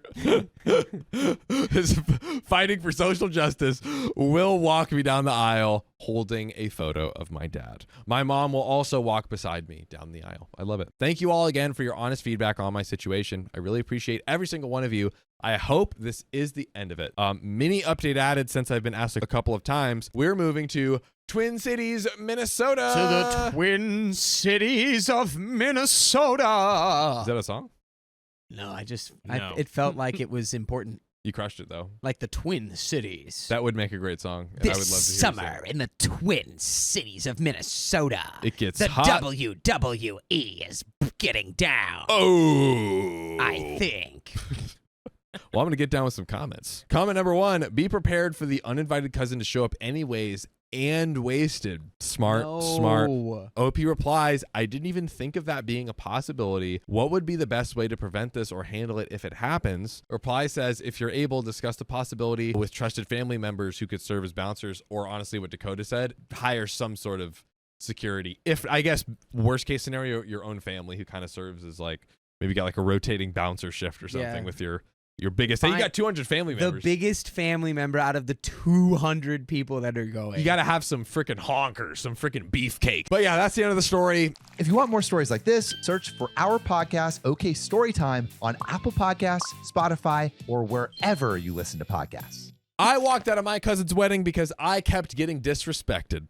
The disrespect, it ends now. I, 36 female, have a cousin, 34 female, who got married 2 years ago. A year earlier, I declined her invitation to be a bridesmaid due to medical issues. I didn't want to be dead weight and knew I couldn't fulfill my duties on her special day. By the way, this comes from Stop Drop Cyclop on the r/OK Storytime subreddit. So she was understanding. And a few weeks later, I had an emergency surgery for a rare disorder. Within 6 months, I lost 70 pounds and felt like a new person after dealing with symptoms for 12 years. Lily and I weren't close growing up. She was mean and bratty, but in our mid-20s, we bonded. We took spontaneous trips, confided in each other, and became reliable friends. For her wedding, I went all out, buying a living room set that she'd always admired as a combined gift with her new house, graduation, and marriage. As a side gig, I do hair and makeup for special events, and after Lily knew how much better I was feeling, she asked me to do hair and makeup for the bridal party, the bride, 4 bridesmaids, and her mother. I agreed to do it and told her it would be a gift. I hadn't seen Lily or most of my family in almost a year. We live a few states away, and being sick made the trip impossible. So I was excited to finally catch up with Lily after so much time. The day after the wedding at a bridal event, Lily barely acknowledged me. I assumed it was pre-wedding stress. From the moment I walked in, I could tell something was off and felt like she didn't really want me there, but I shrugged it off. The next morning, I arrived to the venue at 6 a.m. to set up my makeup station for the bridal party. We had a tight schedule, but at 7:30, no one had arrived, and by 9 a.m., only her mom had showed up. Confused. When she called Lily, she answered right away and said,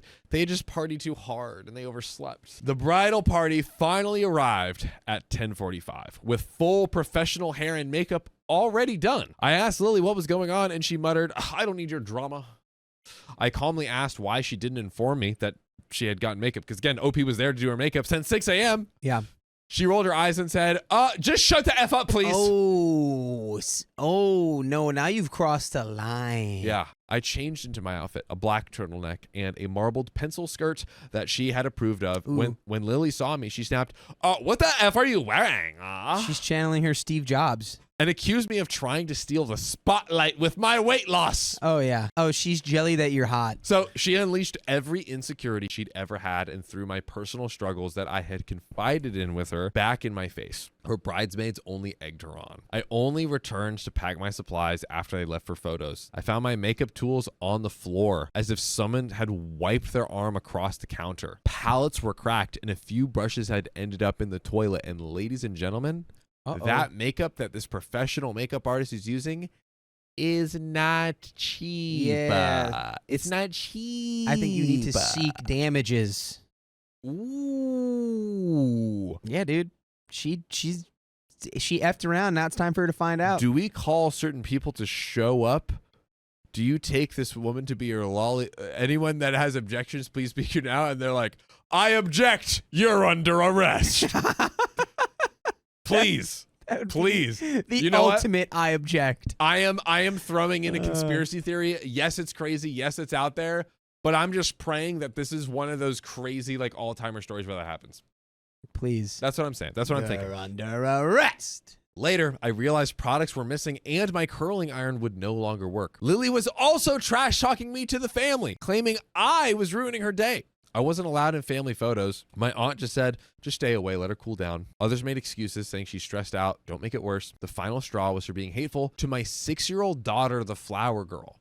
I could tell my daughter's feelings for her and she started biting her nails, looking around for someone to help her. I told my husband we were leaving quietly and informed my mom before we drove 7 hours home. Let's rewind 3 years before the wedding. Lily had her maid of honor, Hannah, visit me during spring break. After some drinks, Lily confessed to having multiple affairs with, including, are you ready?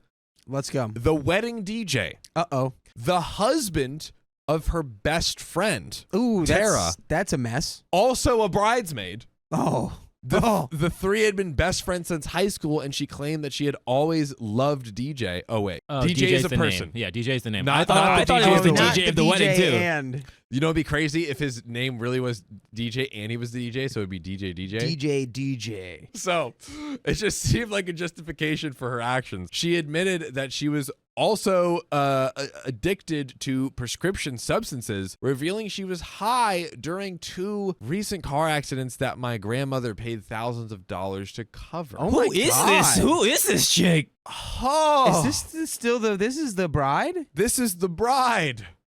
She needs to, like, get some stuff sorted out before she gets married, I think. But I distanced myself after that. But Lily begged me to stay in her life, claiming she was getting clean and had confessed everything to her family and fiance. I gave her a second chance, believing that she was trying to grow after a tough upbringing. After I left the wedding, Lily and her parents spread lies that I stormed out, cussed her out, and even brought certain substances. Her bridesmaids backed her up. Her dad told my husband vile things to stir the pot. I realized I had left her gift card at the reception and canceled the furniture order the next morning. A week later, Lily texted, "The furniture never came."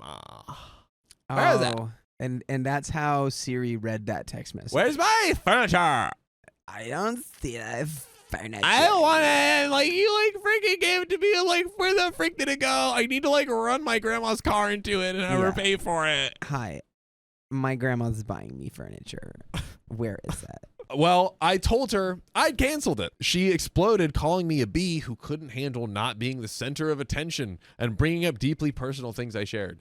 I hate that so much when you like share like deep things and then people like try to weaponize it against you. It's Dude. like you're disgusting. Such a betrayal of trust. Yeah. Just such a betrayal of trust. It's over from that moment over on for me. I didn't respond and I went no contact. Later, my mom told me that Lily was upset because she thought I showed off my weight loss at her wedding. You're not even showing off. You're just existing. You're just literally living and breathing. Yeah. Sorry, I am alive. Lily has struggled with weight her whole life and had gastric bypass surgery years earlier, losing 100 pounds, but dealing with excess skin. I was heartbroken to realize our bond had partly been due to my own weight gain during my 20s. Ooh, I've heard of that before, where it's like people who are like larger or overweight, and it's like if somebody loses weight, like there'll be resentment there. Instead of being like, good for you, they'll be like, why have you done this to me? And it's like, ooh. It's I understand how someone sick and twisted would view that, unfortunately, but like it's just like, what does that have to do with you or anything? Why not? We'll be happy. Hey, congrats. I don't know. I don't know. It's happened. It's like Meghan Trainor. She lost a bunch of weight, and then like people came after her because they were being like, "Oh, so what? Now you don't like? You're not on our side anymore?" And it's like, well, no, I just lost weight, guys. What the? It's it's hard to you can't please anybody anymore. Now, I was heartbroken to realize our bond had been partly due to my own weight gain during my 20s. Gaining weight was hard, and I did everything I could to stay healthy. The lies Lily spread began to divide our family the following year. I slowly reached out to family members in hopes of salvaging things. It became clear that Lily had said on and after her wedding day had the potential of ruining our family. I dug up years of messages from iClouds and sent screenshots to key family members. These proved Lily's accusations were false and that she was projecting her own actions onto me. So the entire thing made me want to barf, but I wouldn't allow her to ruin my relationship with my family. I also wanted our family back to the way it was before all of this started. Turns out Lily had never confessed to her husband or grandmother about her past. Someone, still unknown, shared the screenshots with her husband, who filed for divorce immediately. Oh my God. Wow. Well, hey. You wonder why she didn't say anything. That's what happens when you F around. You find out. Dude. It might not be today, might not be tomorrow, but one day you're going to find out. Now, it was the final few weeks after she gave birth to their son. Oh, she was pregnant. Oh, she was pregnant. Yeah, she's. Where are we sending her, Dakota? Where's she going, Dakota? I don't know. I think until the child is. It's hard. She deserves the black hole, but the child needs its mother. Well, the baby's good. The baby's good. But now it's born, and it needs its mom a little bit. Nah, not this mom. No. Get her out of here. Yeah, she's gross. Put her in the black hole. She's gross. The husband later got full custody, confirming that he had already suspected that something was wrong. Friends came forward with more information about her affairs and substance abuse. Tara also received screenshots revealing Lily's affair with her husband, ending their friendship with a dramatic public Facebook post It wouldn't be a family debacle if there wasn't a Facebook post. Screenshots included. Since the divorce, Lily's life has spiraled. She's been arrested twice for driving under the influence, lost her job, and I recently heard she lost her nursing license after an appeal. Ooh, that's so hard because you know what? It sounds like, I'm just putting the dots together, but she's a nurse, so it's like her addiction probably stemmed from where she worked, or at least because that's where you have the access availability. Yeah. So it really sounds like this person really needs help getting sober more than anything. Yes, yes. Like, I think you're right. A lot of these problems will probably are tangentially related to her substance abuse. Let's use let's use this moment. Hey, I've been fired and all this stuff anyways. Let me go ahead and spend that time to heal myself. Yeah, I agree. It's feeling like she's at or near rock bottom. That's like it doesn't get much lower than where she's heading. I don't know how it could be, to be honest. I know canceling the gift and leaving the wedding gift with her flower girl is petty. I regret not telling her husband the truth earlier, but I didn't want to cause unnecessary problems. Plus, she promised she would tell him. I chose to trust her, which was a big mistake. But it's never a big mistake. Ooh, tell us. Going to Spotify, going to Apple Podcasts, any place you listen to podcasts, and typing in OK Storytime. You're going to get all the episodes your ear holes can freaking handle for the rest of your life. I promise you. What do we say here? I think we've kind of like discussed it. It doesn't have to be OP, but it's like whoever the best. Maybe it is like a family intervention type thing needs to happen to sit her down and like be like, hey, we're worried about you. But whoever she's most likely to listen to, I suppose, should probably be the one to broach the topic of like, hey, we need to get you. You need help. Yeah. Do you not agree? Yeah. Do you not think that? Do you maybe think you need help? And then she'll probably be like, yeah, I think I do.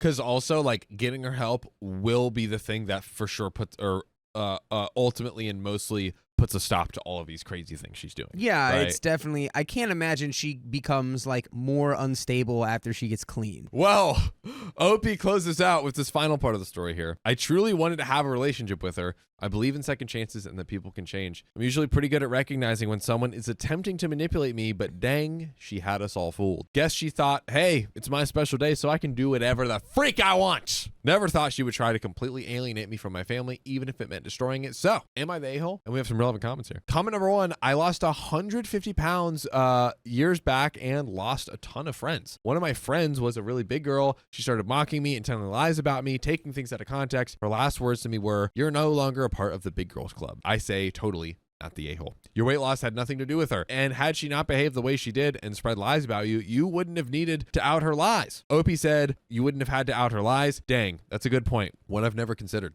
I have felt guilty for how her life has turned out, knowing if it wasn't for me sharing those messages, most likely these things wouldn't be the way they are. But again, like we've said, she did this to herself. It's not you sharing it. It's the actions. It's the actions that she did. Right. Deep down, I know this is all her, but I've been struggling with feeling responsible, which I can understand.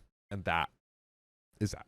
And that is the conclusion. It's over. Of the saga. It's freaking over. My cousin caused drama at my wedding, so I broke all ties with my dad's side of the family. One bad apple can spoil the whole bunch. Hello there. It all started a few years back when I didn't even know when and who I was going to marry. This cousin of mine, from my father's side, let's call her Lisa, got married to a guy I really didn't like. Don't hate me for it. Later, you'll realize no one in the family likes him. Let's call him for Robert. By the way, this comes from Enough Carbo 2769 of the r/OK Storytime subreddit. So, still, my cousin married him, and a few years later, they came to live near us. Now, my father, a really nice person, helped them settle down completely because, of course, they were new to the place. Now, this guy thinks he owns us all because we live a slow life and he came from the big, hurry city area. He's all about that there hustle and bustle. According to him, we don't know how to live because we don't show off and have big fancy things in our houses. For all these years, he has made fun of all the cousins who live nearby by passing comments and whatnot. We all stayed quiet because, of course, he is the son-in-law of the family now. For all 3 to 4 years, he has been feeding little lies and micro pointing out every single mistake. All details to my cousin. Ultimately, my cousin also started resenting us all, but didn't show up. But you can feel it from their speaking, meeting, and whatnot. In between all this, Lisa had a fight with my other cousin. That's a whole nother story to tell.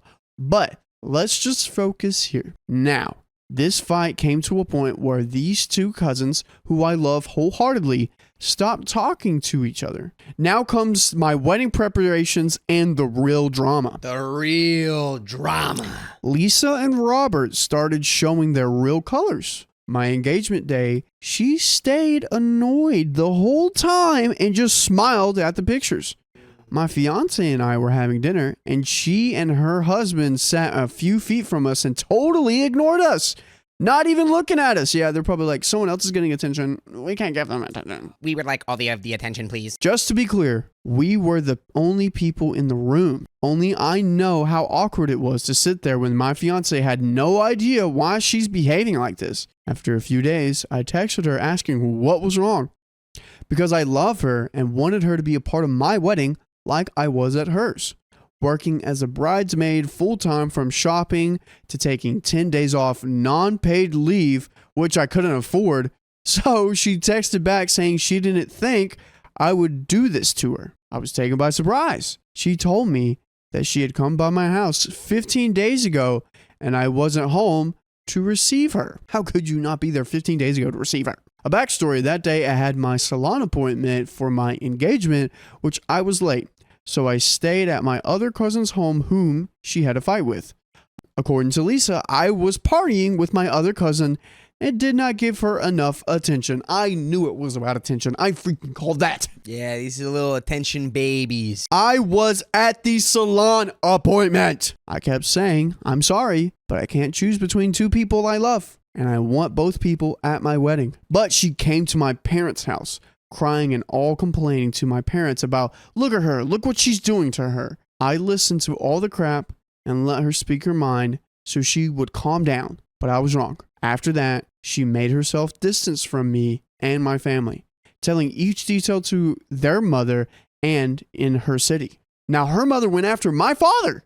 They are so helpful and considerate, but in reality, all she did was lie to her mother that she's visiting us every other day, which she is not. Lisa and her mother called me for shopping and to do some damage control.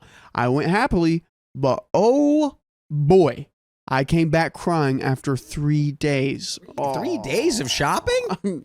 Hey, 3 days of war, man. After 3 days of shopping, I'd be crying too. I was watching The Mummy and I saw a part where they were at war for 7 years. And I'm like, how can you be constantly at war for 7 straight years? How do you eat? How do you blah, blah, blah, blah, blah, blah. Like I was like overthinking like 24/7, 7 years straight. The Tomb of the Dragon Emperor? Yeah, something like that. Yeah. The Scorpion one. The Scorpion one? Yeah. Or the Scorpion King?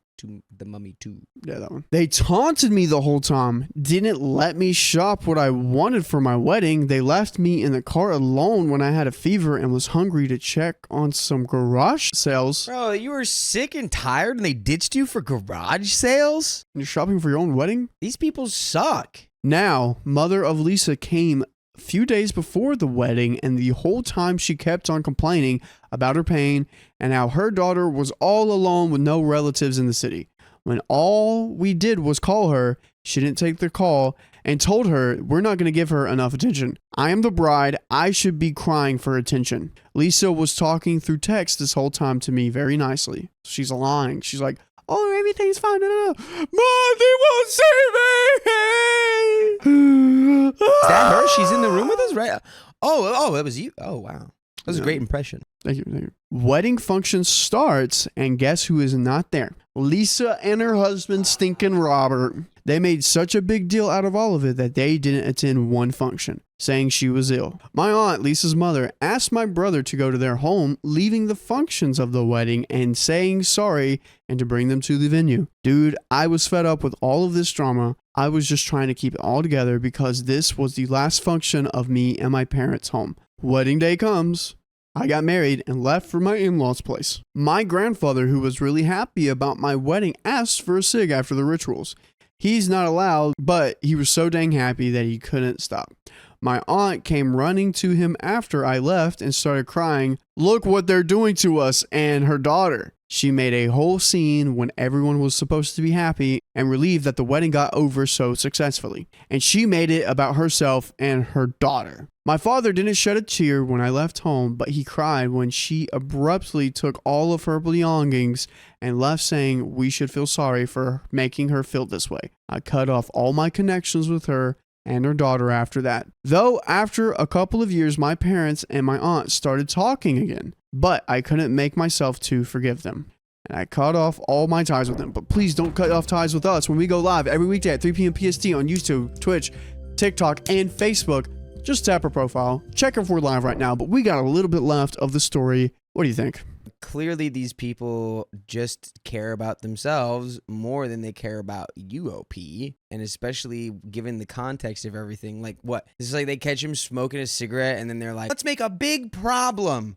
Instead of just like being, you know, an adult about it. And I don't know, having like a side and being like, hey, I thought we talked about this. I thought you weren't going to be smoking. Like, you want to blow up the spot at OP's wedding. It's Come like, on. Stop making this about yourself, dude. What the heck's wrong with you? And that's probably a microcosm of much larger issues. Yeah. Whenever people are talking about cutting off family, like permanently, like, you know, it's your prerogative. But I always say to leave some level of a crack in the door. Room for forgiveness. Right. Because people can change, people can grow and see like that they, you know, have made mistakes. And, you know, when it comes down to a relationship like parents, it's like a lot of times, you know, later in our lives, we can get messed up about it if we've cut them off and now we can't go back, yada, yada, yada. It's, you know, it's a story that's been told many, many times of like, I wish I could have fixed things before they passed. Yeah. You know, I wish I could have fixed things before this, before that. Like, it's just always something to be aware of, I guess. But if they're not going to change, then,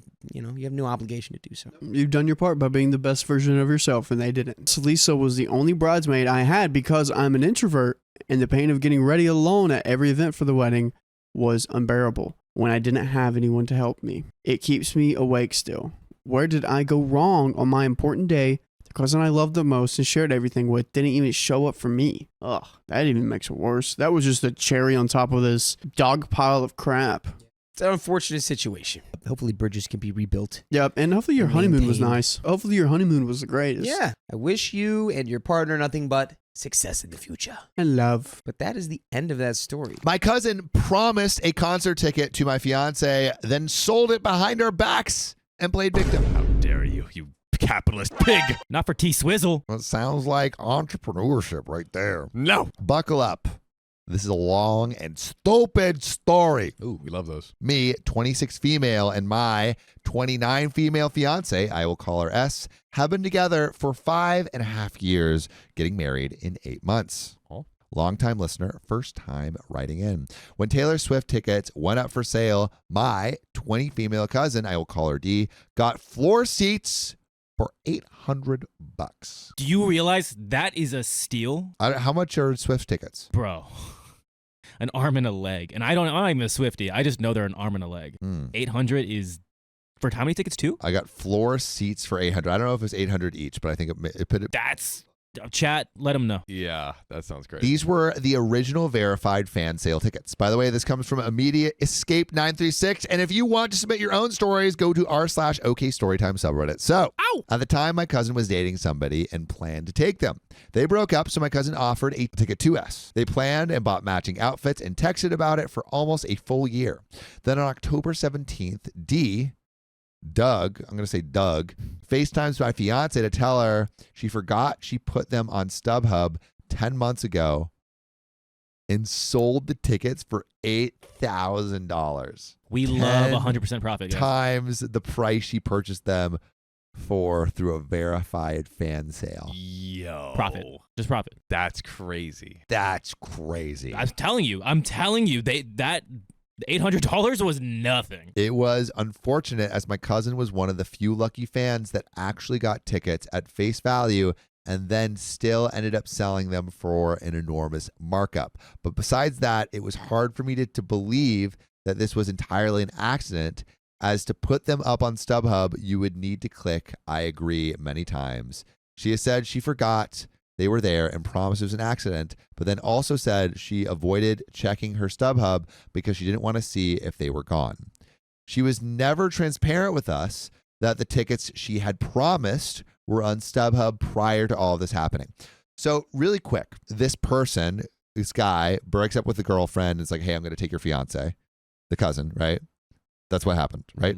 It's still his tickets. It's like kind of lame to like promise it, but it's like still his tickets, you know? Yeah. And also asking a dude to be like, yeah, take my fiance or lose $8,000, like is a rough choice to have someone make. Yeah. Still, like, dick move to not tell them. Yes. Of course. But I understand like that's a difficult choice to make. And I have literally done that before where I put a ticket like on resale and completely forgot about it. And I was like, oh yeah, I'm going to go to this.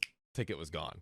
I've literally had that happen before. So I think it is a plausible scenario. Yeah. Especially maybe it was like you put it on and you forgot that you put it on immediately, forgot you put it on, and then, but you have to agree to the price that well, for me, the one I did, it was like in the platform. So it was like one click and you're done. Right. So it was like in the checkout. Yeah. It was like less of a whole thing. So I don't know. But they could be lying. Deirdre said to Sally she was going to try to repurchase tickets with the money she sold them for and would keep in touch if prices went down, and she was able to find some. Everyone was devastated, of course, but Sally said to Deirdre, I work full time. I don't have time to look for more tickets, so I'm leaving that completely in your hands.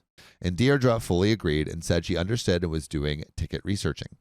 It's important to add, on a FaceTime call, Sally was completely crushed by this news, but did not blame Deirdre for this and wasn't angry with her. Okay, that's good. Yep. October 18th, my friend reached out to me that they had an extra ticket. Their partner offered up her ticket so Sally could go, and I jumped at the opportunity, paid $200 for nosebleed seats just so I knew she wouldn't be missing out on the opportunity. If Deirdre had reached out and told me she repurchased tickets and still planned to take Sally, we would have given the ticket back, as the plan was always still for Sally and Deirdre to find a way to go together.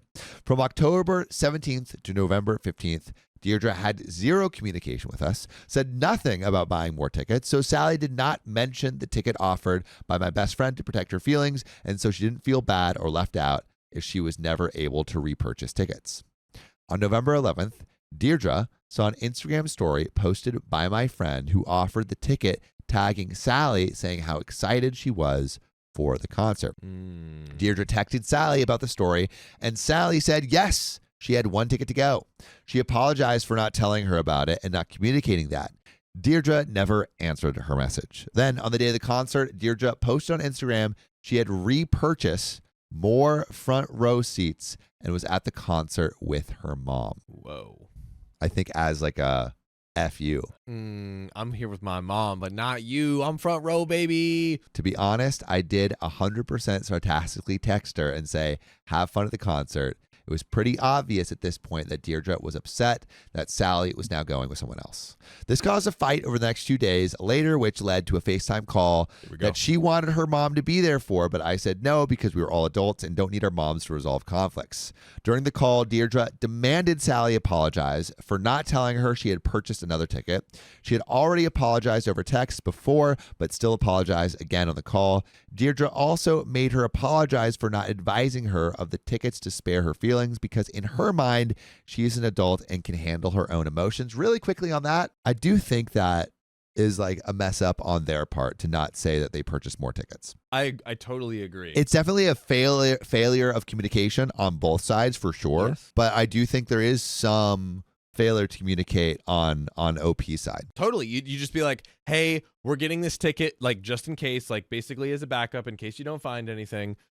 Easy. Yeah. Right? You know, just to make sure. Like any reasonable person, I feel like would understand that. Yeah. Even went as far as to say, how dare you tell me what I would and would not be upset over. Deirdre dragged about getting better seats second time around, said, I got to see Taylor Swift and still made $2,500. Now you're rubbing it in my face. All tickets, outfits, hotels are purchased for the show were on our mom's credit card. She spent none of her own money. I bought Sally the backup ticket, drove us 5 hours to the concert venue. I found us last-minute place to stay, because all hotels were $1,500 a night. Yikes. My poor fiance had pneumonia for 3 weeks leading up to the concert. Not overly important to the story, but important to me. And during the FaceTime call, I said that I will never understand how somebody could accidentally put front row Taylor Swift tickets on StubHub and avoid checking if they sold. Deirdre demanded I understand that she, in her own words, had no clue I put them up for sale. Nobody could agree, so it took 2 months apart, and we didn't speak. Fast forward to yesterday, I got a very long, aggressive text from Deirdre that starts with, "This is the last time I'm reaching out before I give up." She's demanding I apologize for dragging this on for so long and treating her like a child and not an equal in the situation. And if I can't apologize for my faults in this situation, then she doesn't want to continue a relationship with me. And I'm not going to want to continue a relationship with you if you don't freaking listen to our podcast that we release every weekday and weekend, multiple times a day. Oh, no. That you can listen while you're doing other stuff. So listen to our podcast on Spotify, Apple Podcasts by just searching OK Storytime. Freaking do it. We got a little bit more to this story really quick. But Okay. What do you think about OP's need to apologize in this situation? I think kind of like what we were saying a minute ago, everyone's kind of done something wrong at some point in this story. And I feel like what should have been said was, hey, look, I realized I might have messed up, initially with not keeping a better track. But honestly, I was hurt when I realized that she was going without me, and that's my friend, and like this was going to be this like great thing, and like I'm hurt, and honestly, like, look, I apologize for what I would do wrong, but I do want to hear an apology from y'all as well. Like, I feel like the energy she's reaching out with is just gonna kind of lead. She's like, come apologize to me, or it's over, and we're not gonna talk to you. I feel like that's just what's gonna happen with this kind of energy. I think, I agree. Whack energy from her side, but also a little whack energy from OP's side. Yeah. Everyone's done something wrong in this story. Everyone kind of sucks here. But a quote from one of her texts is, Sally got to go to the concert. If you can't see how she played just as big a part in the misunderstanding as I did, then that's on you. She neglected to tell me she had another ticket, I guess in hopes to go twice, or like she said, so she wouldn't hurt my feelings, which is stupid because I'm not a child. She is somehow bringing in that we never offered to help her pay for anything, but we never got to that stage. The tickets were sold a month before going, and if anything, I would be talking to my aunt about it, considering she was the one that spent all the money. And there are some comments, and they say, not the a-hole. It sounds like the cousin is mad your fiance didn't miss out. You did good. This is exactly how a thoughtful partner behaves, and not the a-hole. I feel like the cousin never sold her ticket and just wanted to go with her mom instead. Why list the ticket for sale in the first place if you intend on going together? Makes no sense. And Opie replied, her reasoning for selling the ticket was, I'm a nosy witch and wanted to see how much money I could get from them instead of simply checking StubHub and seeing what other people were selling their tickets for. Another reply, yeah, I highly doubt she actually sold them. Here's the thing, if she did, she wouldn't have magically gotten 2 more front row tickets for the concert for her and her mom. Even if her mom paid, they would have been astronomical. She had no intention on taking your wife. Huh. Did she send you screenshots or any real proof the tickets were sold? I mean, so like my understanding is like when you're on the floor, it's like basically you can get right up to the stage, and then a lot of like arenas, the seats are actually like around the floor. So you're actually like way further back. So I think it is possible that the front row seats were actually like way cheaper than the floor seats. Yeah. And that she still like it would have been $6,500. Yeah, no, that is true. Floor seats are way more expensive. Yeah, so I feel like that is plausible that she still had a little left over after getting 2 front row seats. Opie says, I do know for a fact she sold the original tickets. They were sections B1 front row floor tickets on the right side of the stage, and her second purchase tickets were directly in front of the diamond. Comment 3, this is so bizarre. I don't think anyone is blaming her for selling the tickets for $8,000. That's smart. But to then be mad that your fiance was offered the opportunity to go is childish. It seems like she was being petty and she could have gotten tickets early, but didn't really try until Sally had another option. It's a stupid fight, especially because she's acting like a child. And OP says, I hear you, AK's AK, but from the get-go, she should have communicated they were on StubHub. Comment 4, not the a-hole. You cannot accidentally put tickets for sale on StubHub. I sold tickets there at face value because scalping sucks and it takes multiple steps. And Opie replied, she claims she's a dumb butt and doesn't read any of the terms and conditions, so she had no idea what she was agreeing to. When explaining I have no clue how somebody could do that, I am now the bad guy and need to apologize for that. And comment 5, I'm so confused. Why are you entertaining this a-hole? How did she make your fiance apologize for going to the concert? Is she mad your fiance went to the concert? I think she's more mad of the lack of the communication. And also that I think with the lack of communication, she didn't realize that she still did want to go with her, but that this was kind of like her backup option. Yeah. You know, and it ended up needing to use that backup option. Yeah. You're not the a-hole for not standing up to your wife and entertaining this nonsense. Nope. He replies, my fiance apologized because she's a bigger person than her and thought giving her apology she asked for would mean we could move on. I've entertained this for the simple fact I'm defending my fiance in all of it. My cousin is pointing all blame at my fiance and I will not let her. So she is now mad at me. She's claiming my fiance had this secret extra ticket we never told her about. This is a copy-paste text from her. So yes, you're defending Sally was effing up because she effed up. I have no idea whose decision it ultimately was to not tell me about the extra ticket. Either way, neither of you took accountability for that, and this is literally what created this entire mess. Sally took accountability and apologized about 3 times for it.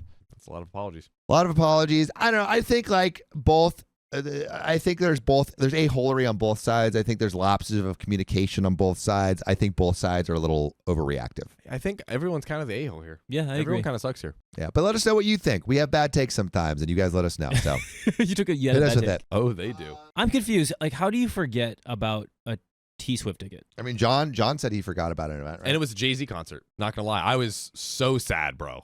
I made like $10 on the ticket, and I'm like, I hate myself. Yeah, that's fair. I was very sad. Anyway, if you love us, make sure to subscribe. We love you. And see you tomorrow.